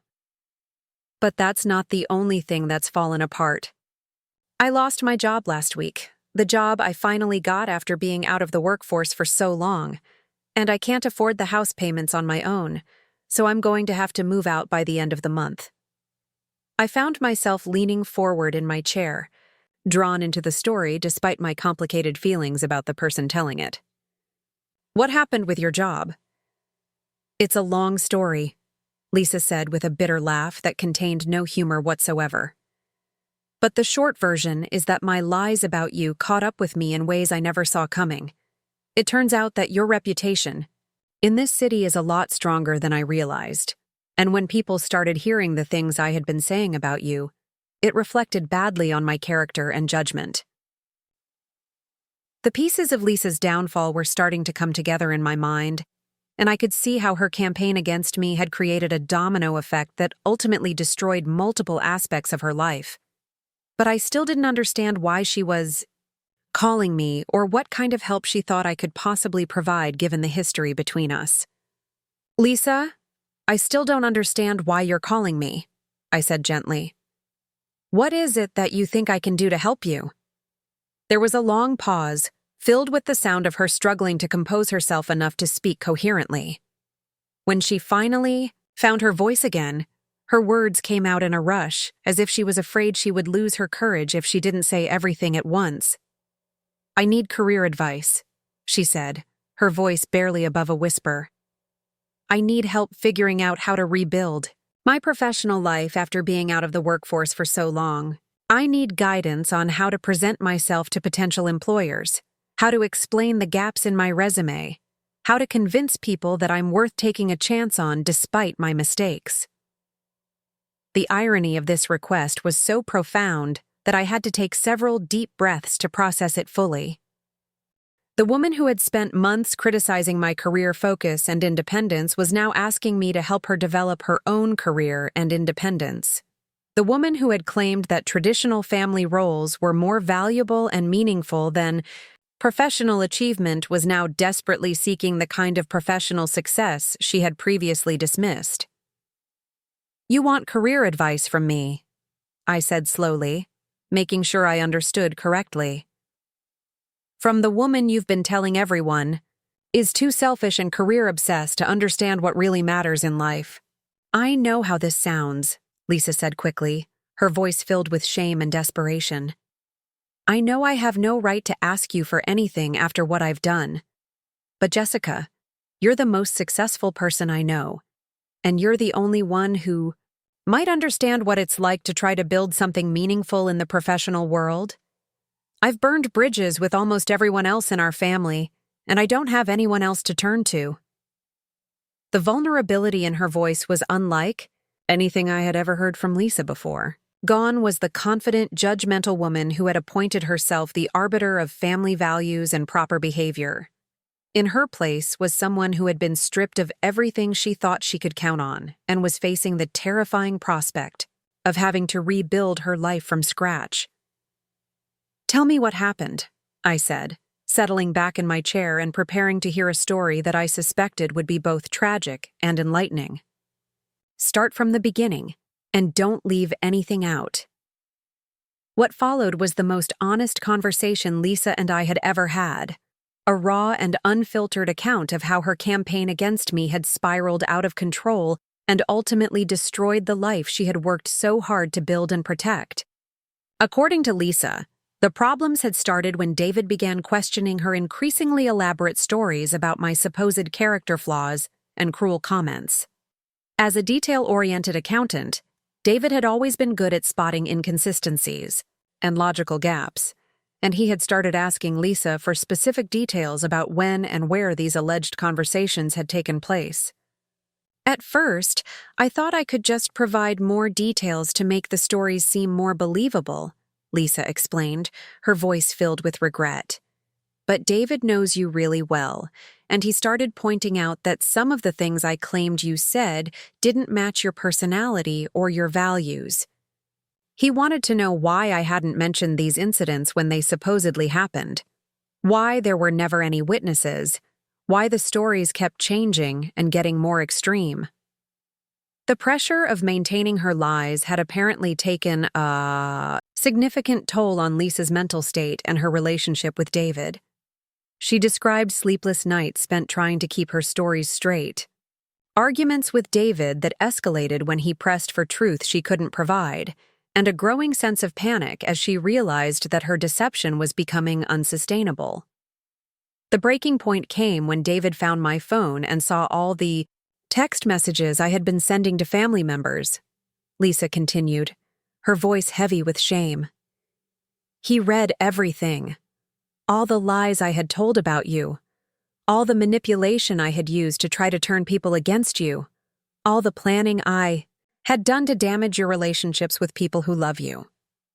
The discovery of written evidence of her malicious intent had apparently been devastating to David, not just because of what it revealed about her character, but because it showed that their entire marriage had been built on a foundation of deception and manipulation that extended far beyond their family conflict. David said that if I could lie so easily and so extensively about you, he couldn't trust anything I had ever told him about anything, Lisa said, her voice breaking again. He said that the woman he thought he had married apparently didn't exist, and that he couldn't build a life with someone whose moral compass was so fundamentally broken. The destruction of her marriage was devastating enough, but Lisa's professional downfall had been equally swift and comprehensive. She described how she had finally secured a position as an administrative coordinator at a mid-sized consulting firm, a job that had represented hope for financial independence and professional fulfillment after years of being out of the workforce. I was so excited about the opportunity, Lisa said, her voice filled with the memory of optimism that had been completely shattered. It felt like validation that I could still contribute professionally, that my years as a homemaker hadn't completely eliminated my marketable skills. I threw myself into the work, trying to prove that I belonged in that environment. But Lisa's need to validate her choices and defend her worldview had once again led her to make catastrophic errors in judgment. When she discovered that one of her colleagues had professional connections to me, she saw it as an opportunity to share what she believed was important information about my character and values. Sarah mentioned that she had worked with you on a campaign last year, Lisa explained, her voice growing smaller as she recounted her mistakes. She was talking about how impressed she had been with your strategic thinking and your ability to manage complex client relationships. And I just couldn't help myself. I felt like I had to balance that narrative with what I saw as the truth about who you really were. Lisa had begun sharing her perspective on my character with increasing frequency and detail, telling Sarah and other colleagues about my supposed selfishness, my dismissive attitude toward family values, and my alleged belief that career success was the only measure of personal worth. She had presented these characterizations as insider knowledge from someone who knew me intimately, positioning herself as a concerned family member who was trying to provide important context about my true personality. I thought I was being helpful, Lisa said, her voice filled with the kind of self-awareness that comes only after devastating consequences have made denial impossible. I convinced myself that I was protecting people from being deceived by your professional persona, that I was providing valuable information that would help them understand who you really were beneath the surface success. But Sarah's response, to Lisa's characterizations had been immediate skepticism rather than grateful appreciation for the insider information. As someone who had worked closely with me on high-pressure projects, Sarah had observed my behavior under stress, my interactions with colleagues and clients, and my approach to both professional challenges and personal relationships within the workplace. Sarah started asking me very specific questions about the incidents I was describing, Lisa continued, her voice filled with growing recognition of her own poor judgment. She wanted to know exactly when and where these conversations had taken place, who else had witnessed them, what the context had been for these alleged statements about family values and career priorities. The questions had exposed the fundamental weakness in Lisa's accusations. They were based on her interpretations and assumptions rather than on actual events or direct quotes. When pressed for specifics, Lisa found herself unable to provide the kind of concrete details that would make her stories believable to someone who had independent knowledge of my character and behavior. The more questions Sarah asked, the more I realized that my stories weren't holding up to scrutiny, Lisa admitted, her voice heavy with shame. I started contradicting myself, changing details, adding new elements to try to make the accusations seem more believable. But Sarah is smart, and she could see that I was making things up as I went along. Sarah's suspicions about Lisa's credibility had led her to conduct discreet inquiries within the local professional community, reaching out to other colleagues who had worked with me to verify or challenge the characterizations Lisa had been sharing. The response had been uniformly negative toward Lisa's claims, with multiple professionals vouching for my integrity, professionalism, and collaborative approach to both work and relationships. Sarah came to me with a list of people who had worked with you over the years, Lisa said, her voice filled with the memory of being confronted with undeniable evidence of her own dishonesty. Project managers, clients, junior colleagues you had mentored, vendors you had worked with. All of them described a completely different person than the one I had been portraying.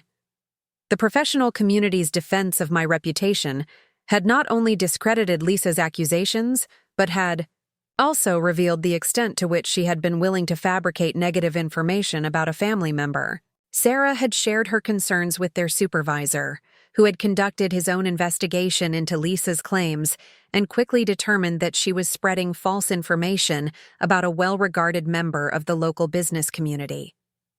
My supervisor called me into his office on a Friday afternoon, Lisa recalled, her voice filled with the fresh pain of professional humiliation.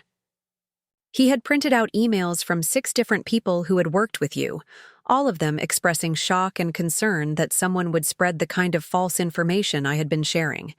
He said that my behavior showed poor judgment and questionable ethics that made me unsuitable for employment in their organization. The termination had been immediate and decisive, with Lisa's supervisor explaining that the company couldn't risk being associated with an employee who had demonstrated such a fundamental lack of integrity and professional judgment. The firing had not only eliminated Lisa's income, but had also created a professional reputation that would follow her to future job interviews and reference checks.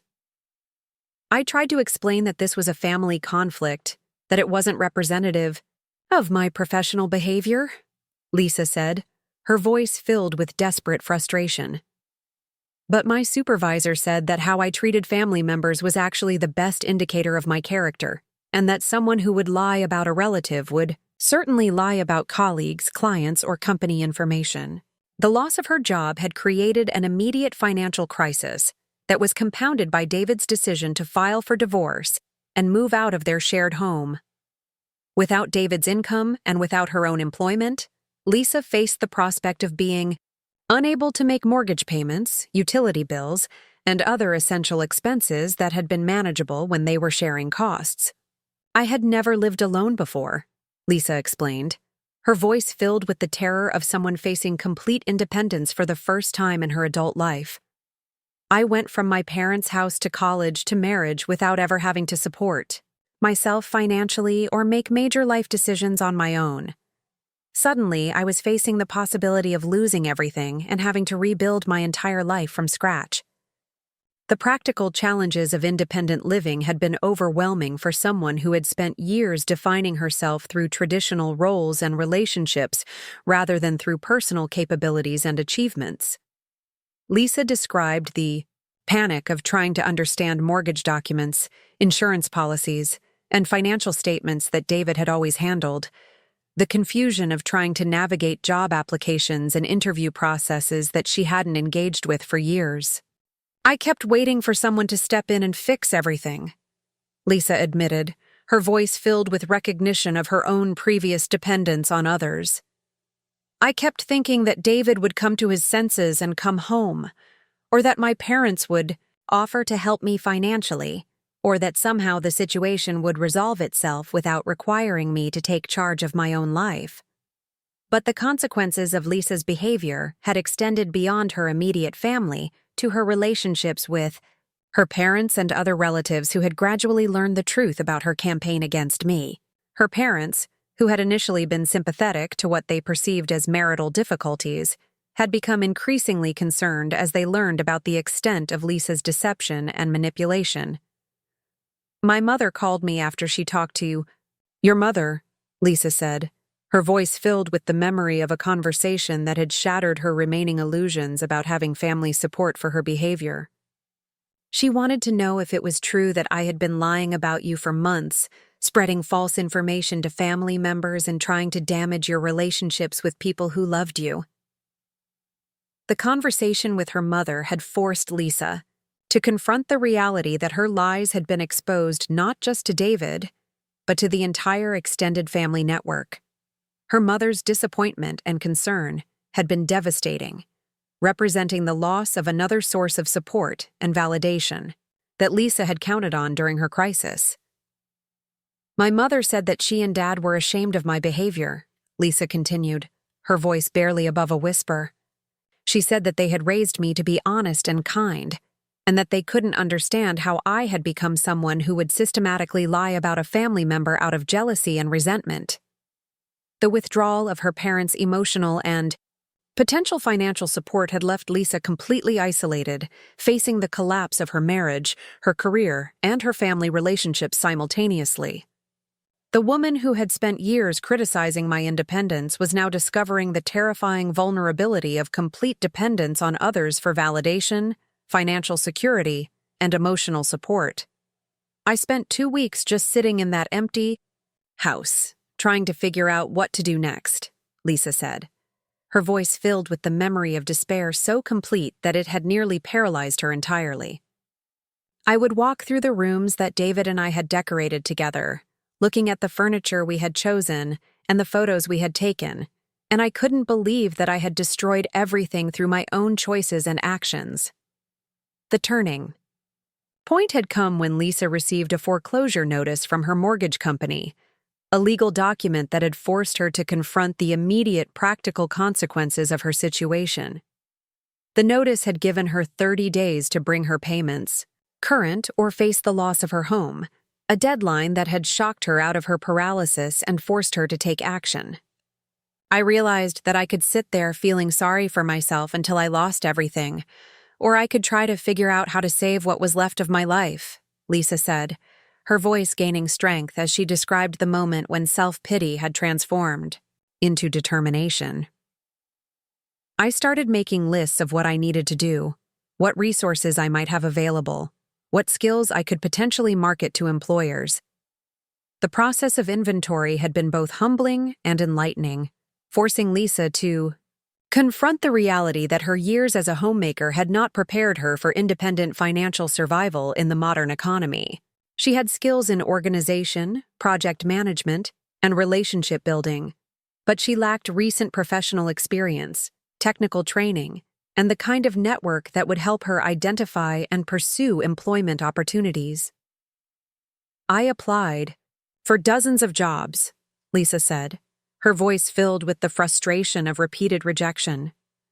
"Retail positions, administrative roles, customer service jobs, anything that might provide enough income to keep me afloat while I figured out a longer-term plan. But even those entry-level positions seemed to be out of reach." The job search process had revealed the extent to which Lisa's professional reputation had been damaged by her behavior at the consulting firm. Background checks and reference calls had consistently uncovered information about her termination for spreading false information about a colleague, creating a pattern of rejection that had seemed impossible to overcome. Hiring managers would seem interested during interviews, Lisa explained, her voice filled with the memory of hope repeatedly crushed. They would ask good questions about my skills and experience, and I would think that maybe I had a chance. But then they would do their background research, and suddenly the job offers would disappear without explanation. The financial pressure had become overwhelming as Lisa's savings dwindled and bills continued to accumulate. She had been forced to consider increasingly desperate options, selling furniture and personal belongings, moving in with her parents as a divorced woman in her 30s, declaring bankruptcy and starting over with nothing. I kept thinking about all the times I had criticized your independence, Lisa said, her voice filled with bitter irony. I had spent years saying that career focus was selfish, that professional achievement was less important than family relationships, that women who prioritized financial independence were missing out on the deeper fulfillments of traditional roles.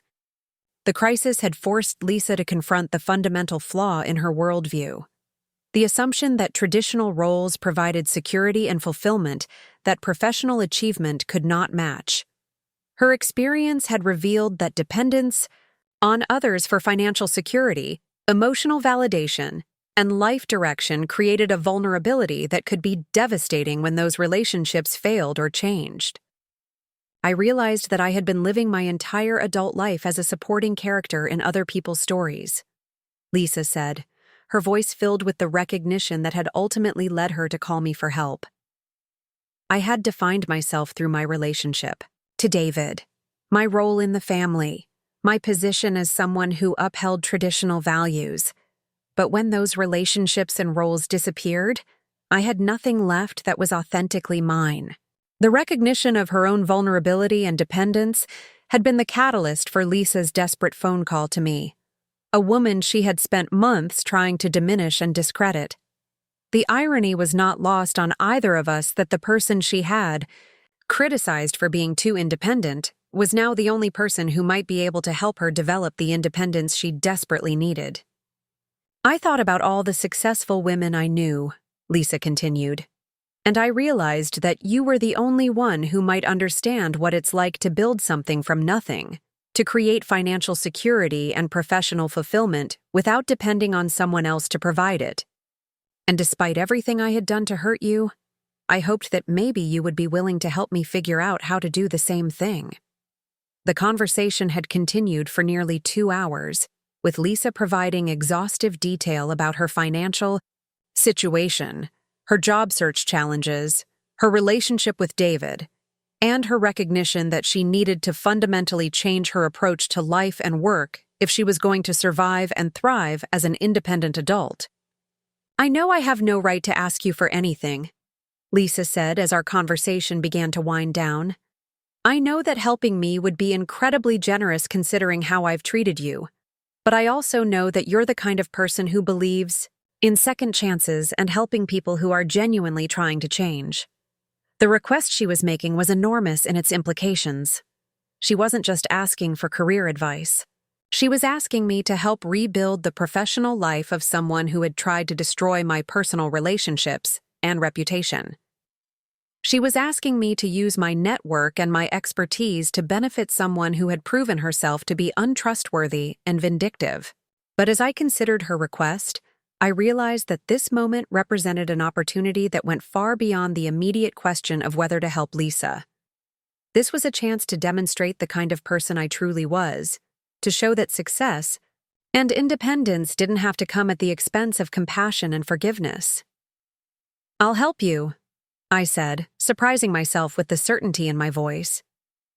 But I have conditions, and they're not negotiable. Anything, Lisa said quickly, relief evident in her voice. I'll agree to whatever conditions you think are appropriate. First, I said, you need to make a formal apology to every family member you lied to about me. Not a general statement about regret, but specific acknowledgments of the lies you told and the harm you caused.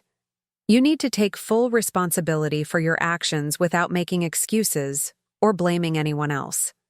Second, you need to commit to rebuilding your relationship with David based on honesty and mutual respect, regardless of whether that leads to reconciliation or an amicable divorce.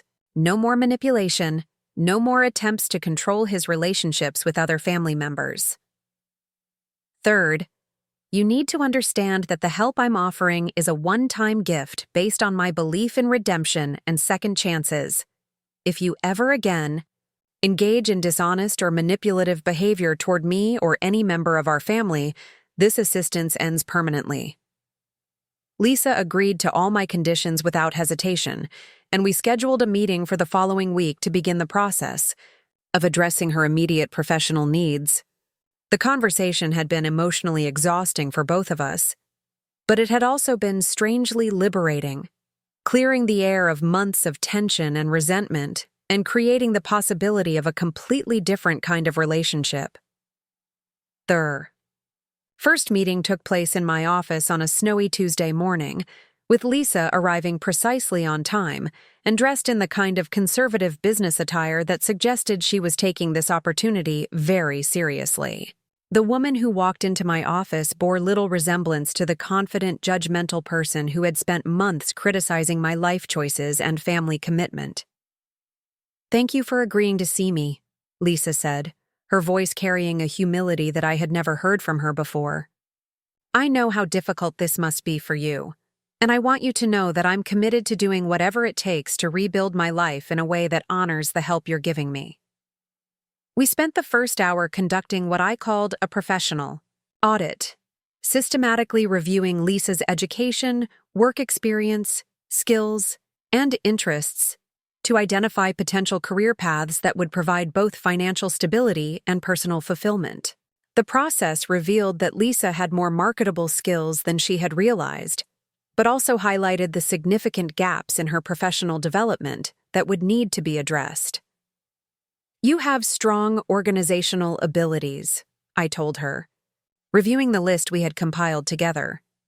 "Your experience managing household finances, coordinating family schedules, and organizing community events demonstrates project management skills that are directly transferable to professional environments. The challenge is presenting these experiences in ways that employers will recognize and value." Lisa's educational background included a bachelor's degree in elementary education and several years of teaching experience before her marriage, credentials that provided a foundation for potential careers in training, human resources, or nonprofit management. But her years out of the workforce had created a gap that would need to be addressed through additional training or volunteer work that would demonstrate her current capabilities and commitment. "The key is to frame your career break as a strategic choice rather than a gap in your professional development," I explained, helping Lisa understand how to present her homemaker years in ways that highlighted transferable skills rather than lost time. Many employers value the life experience and maturity that comes from managing complex family responsibilities, especially in roles that require multitasking, problem-solving, and relationship management. We spent considerable time developing a resume that honestly addressed Lisa's employment history while highlighting the skills and experiences that would be most relevant to potential employers. The process required Lisa to think differently about her own capabilities and to recognize that her years as a homemaker had provided valuable training in areas that were highly sought after in professional environments.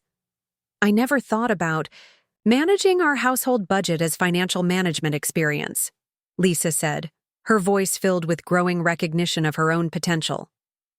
"I never considered that coordinating David's travel schedule and our family commitments was project management.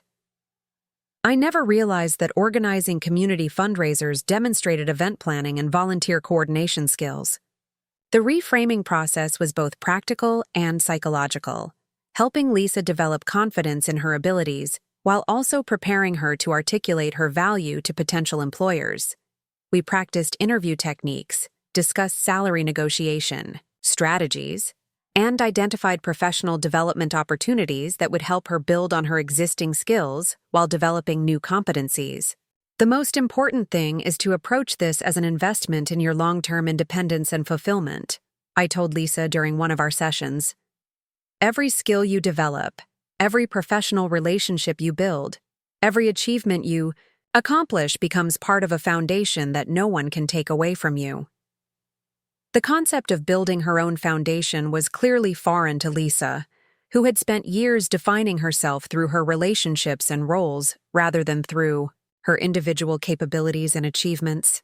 But the crisis she had experienced had forced her to confront the vulnerability of depending entirely on others for security and validation. I used to think that independence was selfish, Lisa admitted during one of our conversations. I thought that putting your own interests first meant you weren't committed to family and relationships. But now I understand that having your own foundation actually makes you a better family member, because you're choosing to be present rather than being forced to depend on others. The job search process that followed was challenging, but ultimately successful, with Lisa gradually learning to present herself as a capable professional who had valuable skills and experiences to offer potential employers. We worked together to identify organizations that might value her combination of education, life experience, and newly developed self-awareness. The breakthrough came when Lisa applied for a position as a program coordinator at a nonprofit organization, focused on workforce development for displaced homemakers. The irony of her working to help other women transition into professional careers was not lost on either of us, but it also seemed like perfect justice, using her own experience of struggle and rebuilding to benefit others facing similar challenges. I think my personal experience with this transition gives me credibility with the women we serve, Lisa told me after her successful interview. I understand the fear and uncertainty they're facing because I've been through it myself. I know what it's like to question your own abilities and to worry that you don't have anything valuable to offer in the professional world. The job wasn't glamorous or high-paying, but it provided Lisa with the financial stability she needed to maintain her independence and begin rebuilding her life.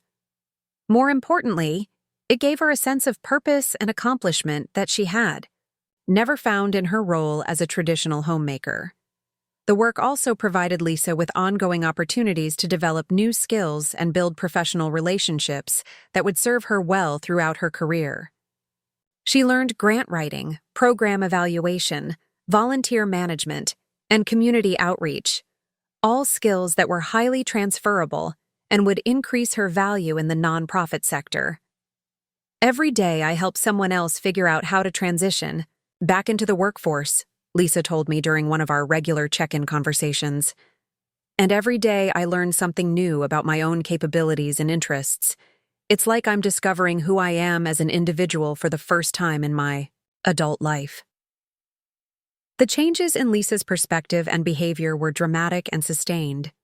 She followed through on her commitment to apologize to family members, taking full responsibility for her lies and manipulation without attempting to justify or minimize her actions. These conversations were difficult and sometimes painful, but they began the process of healing relationships that had been damaged by her deception. Her apology to my parents was particularly moving, demonstrating a level of self-awareness and accountability that impressed even my typically reserved father. Lisa called us last week, my mother told me during one of our phone conversations.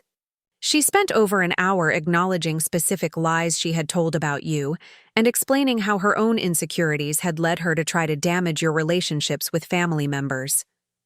Your father was impressed by her honesty, my mother continued. He said it took real courage to admit to behavior that made her look so bad, and that her willingness to take full responsibility suggested that she had learned important lessons from this experience.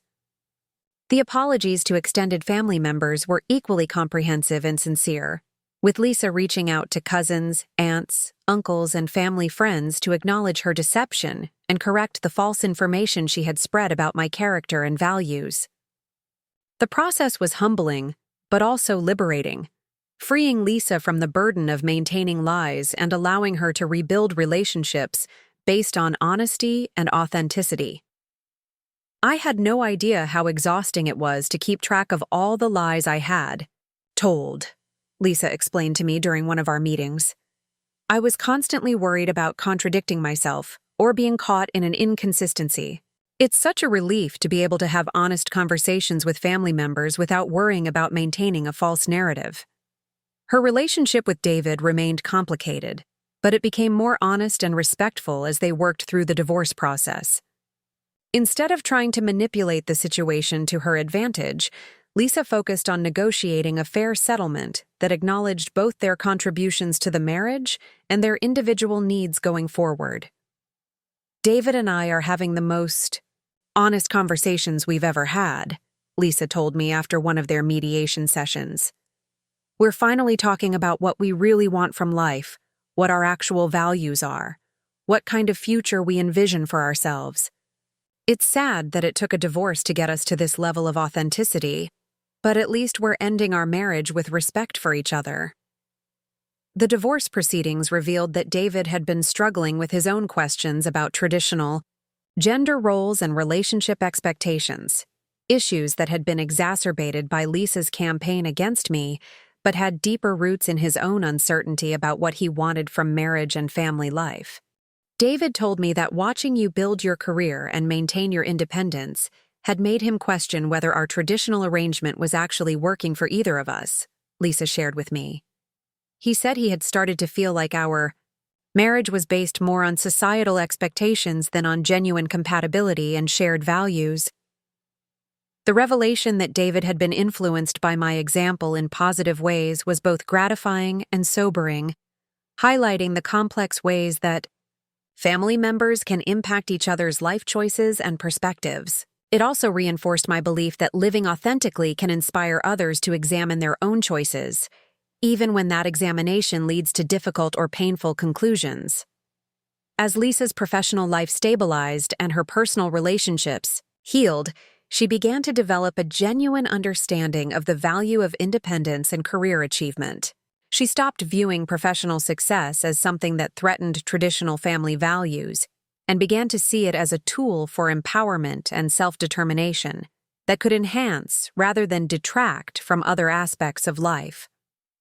I used to think that financial independence meant you didn't need family, Lisa explained during one of our conversations. But now I understand that financial independence means you can choose to be with family because you want to, not because you have to. It makes relationships more authentic and meaningful when they're based on choice rather than necessity. The transformation in Lisa's understanding was complete and genuine, representing not just a change in her circumstances, but a fundamental shift in her values and worldview. She had learned through painful experience that the independence she had once criticized was actually essential for personal fulfillment and meaningful contribution to family and community.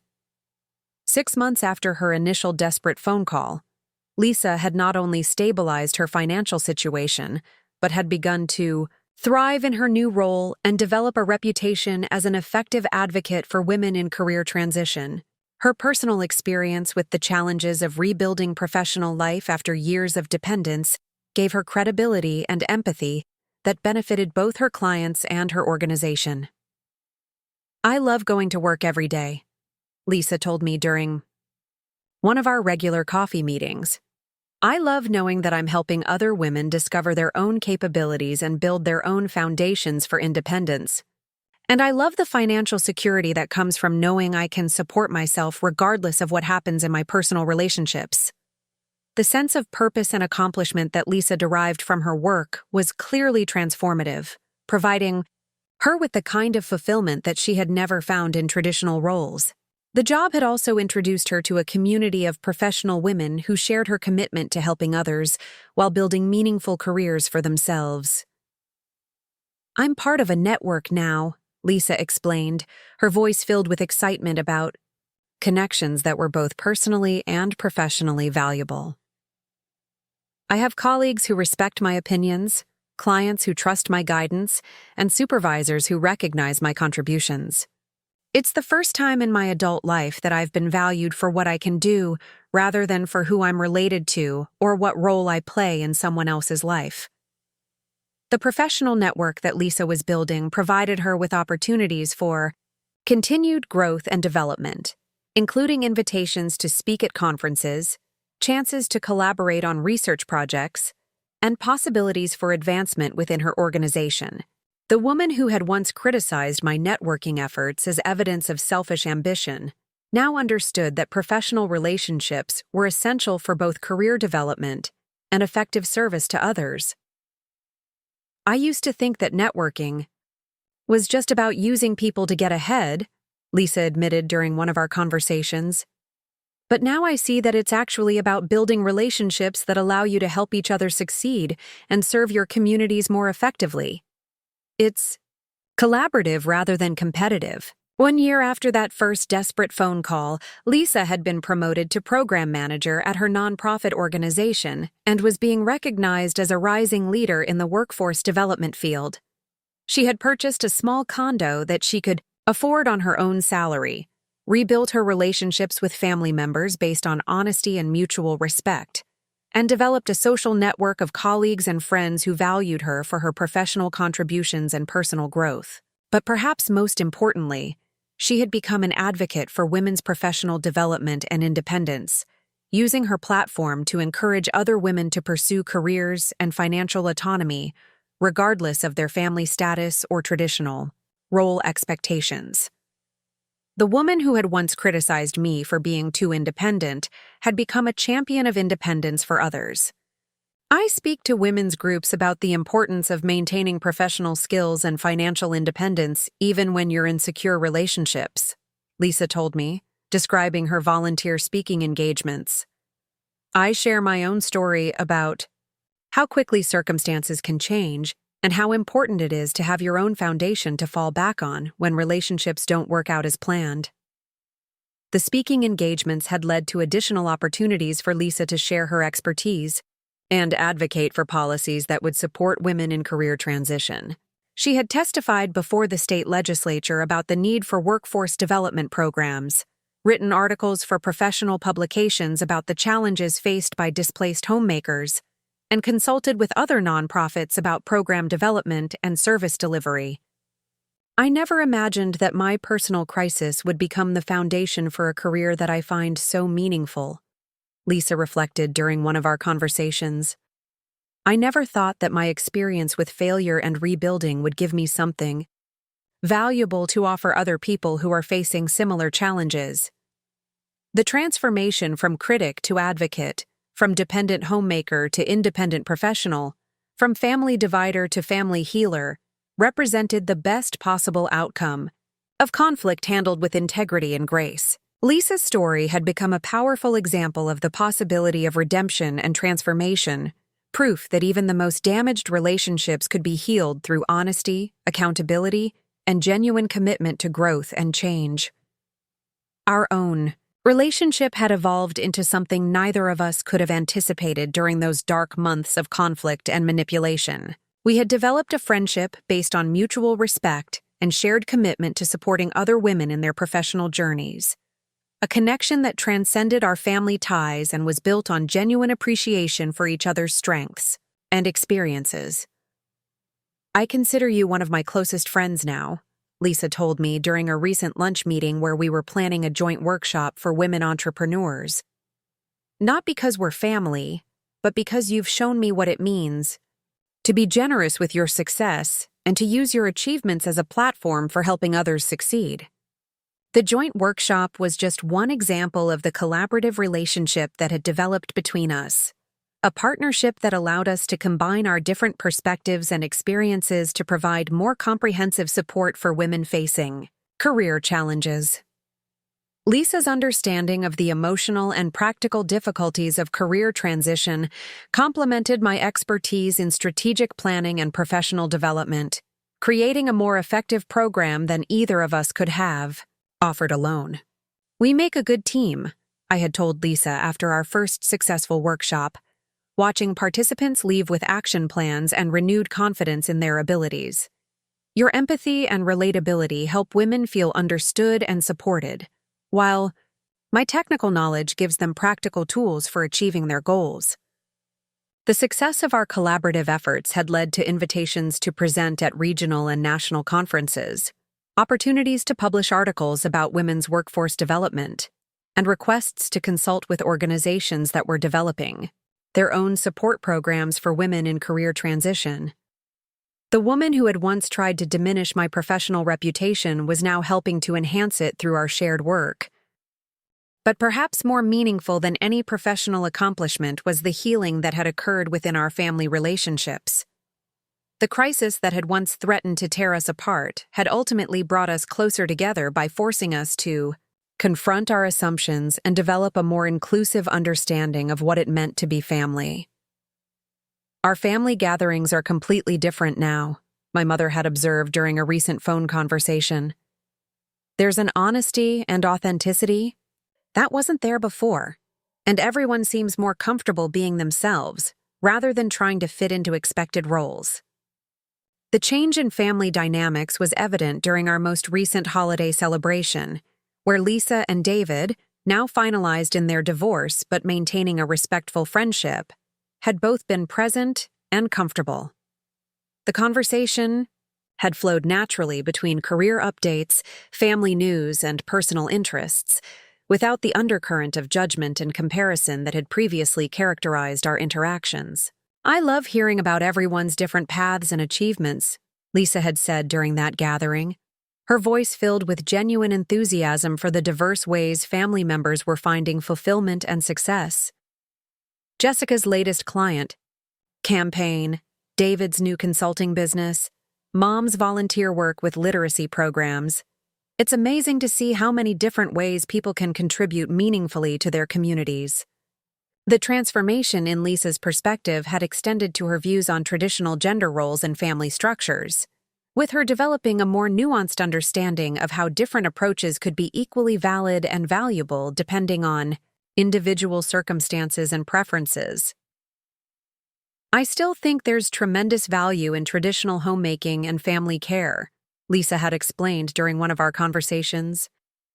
But I now understand that these roles need to be chosen freely, rather than imposed by social expectations, and that they work best when they're part of a partnership where both people have options and autonomy. Her work with displaced homemakers had also given Lisa insight into the vulnerabilities that could arise when women had no fallback options if their primary relationships failed or changed. She had become an advocate for what she called conscious choice. The idea that people should make decisions about roles and relationships based on full understanding of both the benefits and the risks involved. I counsel women to maintain some level of professional engagement, even when they're focusing primarily on family responsibilities, Lisa had told me, describing her approach to working with clients who were considering leaving the workforce. Not because career achievement is more important than family care, but because having options is always better than having no options. The evolution in Lisa's thinking had been accompanied by corresponding changes in her personal life, as she had begun dating again and approaching relationships with a completely different set of expectations and boundaries.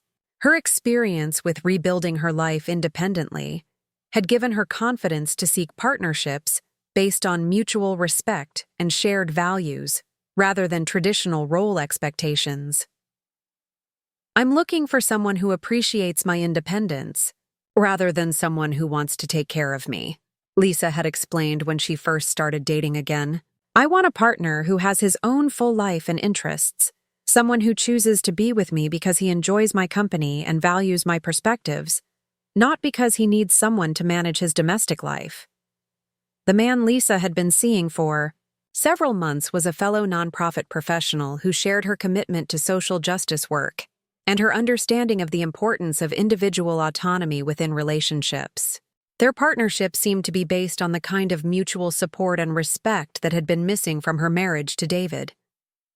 We both have our own careers, our own social networks, our own interests and goals, Lisa had told me about her new relationship. But We also genuinely enjoy spending time together and supporting each other's personal and professional development.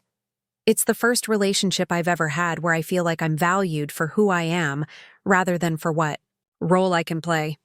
The contrast between Lisa's new approach to relationships and her previous marriage was striking, highlighting how much her understanding of partnership and independence had evolved through her experience of crisis and rebuilding.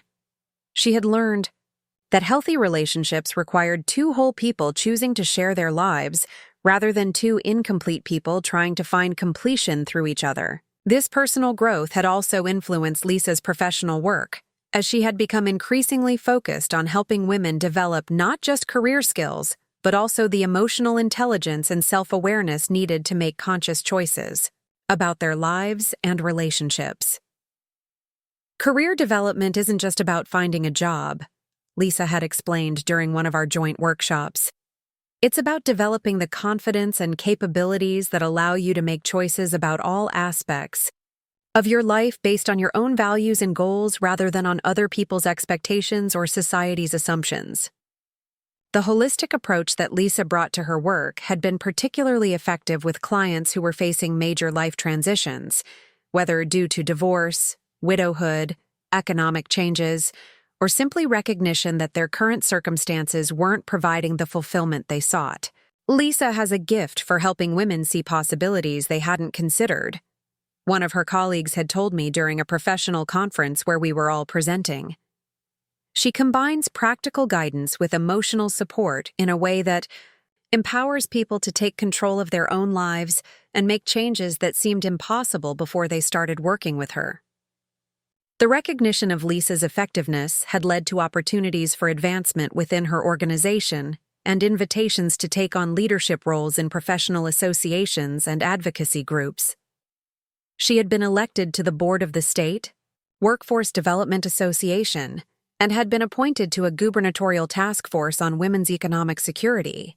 I never imagined that I would be in a position to influence policy and advocate for systemic changes that could help thousands of women, Lisa had told me, describing her increasing involvement in legislative advocacy. But my personal experience, combined with my professional expertise, has given me credibility and passion that I can use to push for better support systems and more opportunities for women facing career transitions.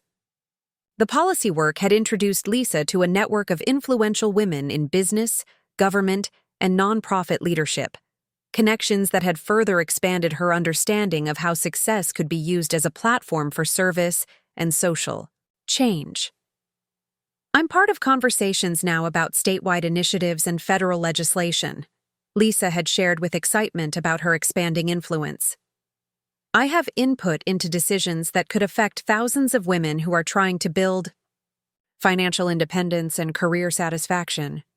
It's incredibly fulfilling to know that my voice matters in these important discussions. The evolution from someone who had criticized my independence to someone who was using her own independence to advocate for other women's empowerment was both ironic and inspiring. Lisa had not only learned to value the qualities she had once condemned but had become a more effective advocate for them than I had ever been. "You opened my eyes to possibilities I had never considered," Lisa had told me during a recent conversation about her growing influence in policy circles. "But more than that, you showed me how to use success responsibly, how to leverage achievements for the benefit of others rather than just for personal advancement." The recognition of my influence on her development was gratifying, but even more meaningful was seeing how Lisa had taken the lessons from our conflict and her rebuilding process and used them to create positive change that extended far beyond her own life. 2 years after that first desperate phone call, Lisa had been promoted to director of her organization and was overseeing programs that served hundreds of women annually. She had completed a master's degree in nonprofit management, purchased a larger home in a neighborhood she loved, and developed a lifestyle that reflected her values and interests rather than societal expectations. "I wake up every morning excited about my work and confident in my ability to handle whatever challenges the day might bring," Lisa had told me during our most recent coffee meeting. "I have financial security, professional fulfillment, meaningful relationships, and a sense of purpose that I never found in traditional roles. And I know that everything I've built is mine, in a way that can't be taken away by someone else's decisions or changes in circumstances. The transformation was complete and sustainable, representing not just a change in Lisa's external circumstances, but a fundamental shift in her identity and understanding of what constituted a meaningful life. She had evolved from someone who defined herself through relationships and roles to someone who understood herself as an individual with unique capabilities and contributions to make. Our family relationships had also been transformed by this experience, strengthened by the process of navigating conflict and emerging with a deeper understanding of each other's perspectives and values. The crisis had forced everyone to examine their assumptions about success, independence, and family loyalty, ultimately leading to more honest and authentic connections. "I think we're all better people because of what happened," my father had observed during a recent family gathering where Lisa was sharing updates about her latest professional achievements. "We learned to value each other for who we really are, rather than for how well we fit into expected roles. And we developed a deeper appreciation for the different ways people can contribute to family and community." The family gatherings had become celebrations of diverse achievements and different paths to fulfillment, with room for both traditional and non-traditional choices, both dependence and independence, both career success and family devotion. The rigid expectations that had once created tension and conflict had been replaced by genuine curiosity about each person's journey and sincere support for their individual goals and values. What I love most about our family now is how we celebrate each other's successes without comparison or competition, Lisa had said during that same gathering. "We've learned that there's room for everyone to succeed, that one person's achievements don't diminish anyone else's worth, and that supporting each other's dreams makes all of us stronger." The lesson had applications far beyond our individual family, representing a model for how communities and societies could embrace diversity in life choices while maintaining strong connections and mutual support. The crisis that had begun with judgment and division had evolved into understanding and inclusion. As I reflected on the entire journey from that explosive dinner confrontation through Lisa's transformation and our family's healing, I was struck by how much we had all learned about resilience, forgiveness, and the possibility of growth even in the most challenging circumstances. The independent woman that Lisa had once criticized for being too selfish and career-focused had become the mentor who helped her discover her own capacity for independence and professional achievement. The family member she had tried to exclude had become the advocate who helped her find her way back to authentic belonging and meaningful contribution. Our story had become a powerful illustration of how apparent opposites, independence and family loyalty, career success and personal relationships, strength and compassion, could actually work together to create richer, more fulfilling lives for everyone involved. The crisis that had begun with judgment and manipulation had ended with understanding and mutual support, proving that even the most difficult family conflicts could become opportunities for growth, healing, and deeper connection. "I tell my clients about our story all the time," Lisa had shared with me recently. "Not the specific details, but the general principle that conflict can be transformative if people are willing to examine their own assumptions and remain open to different perspectives. You taught me that winning an argument is less important than building understanding, and that being right matters less than being kind." The wisdom that had emerged from our experience had applications far beyond family relationships, offering insights about how to navigate professional conflicts, community disagreements, and social divisions with integrity and grace. The crisis had taught us all that sustainable solutions required addressing underlying issues rather than just managing surface tensions. "The most important thing I learned," Lisa had reflected during one of our recent conversations, "is that true strength comes from the ability to admit when you're wrong and to change course when you recognize that your current path isn't working. It takes more courage to transform yourself than it does to dig in and defend positions that you know aren't serving you well. Today, Lisa and I maintain a relationship that is both professional and personal, built on mutual respect and shared values that we discovered through the process of conflict and reconciliation. She continues to thrive in her career while maintaining strong family relationships that are now based on authentic connection rather than traditional role expectations. Our collaborative work has expanded to include mentoring programs for young women, research projects on workforce development best practices, and advocacy efforts for policies that support women's economic empowerment. The partnership that emerged from our crisis has become more productive and meaningful than either of us could have achieved independently. The story of our relationship has become a powerful example of the possibility of redemption and transformation, proof that even the most damaged relationships can be healed through honesty, accountability, and genuine commitment to growth and change. It demonstrates that success is most meaningful when it's shared, that independence is most valuable when it enables service to others, and that the strongest families are those that celebrate and support diverse paths to happiness and fulfillment.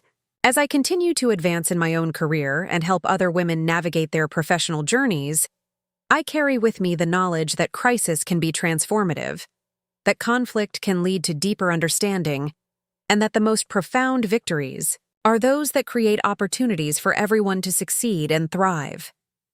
Lisa's transformation from critic to advocate, from dependent homemaker to independent professional, from family divider to family healer, represents the best possible outcome of adversity faced with courage and integrity. Her story has become part of my own story, a testament to the power of second chances and the possibility of growth and redemption even in the most challenging circumstances. The woman who once said I would never fit into our family because I was too independent became someone who understood that independence and family love could enhance each other when properly understood and applied. The crisis that began with an attempt to diminish and exclude ended with empowerment and inclusion, proving that authentic relationships can survive and even be strengthened by honest confrontation of differences and conflicts. In the end, our journey together became a living example of how apparent enemies can become allies, how personal crises can become catalysts for positive change, and how the most difficult challenges can ultimately lead to the most meaningful growth and transformation. The independent woman and the traditional homemaker discovered that they had more in common than they had ever imagined, and that their different strengths could work together to create something more powerful and meaningful than either could achieve alone. Up next, you've got 2 more standout stories right on your screen. If this one hit the mark, you won't want to pass these up. Just click and check them out.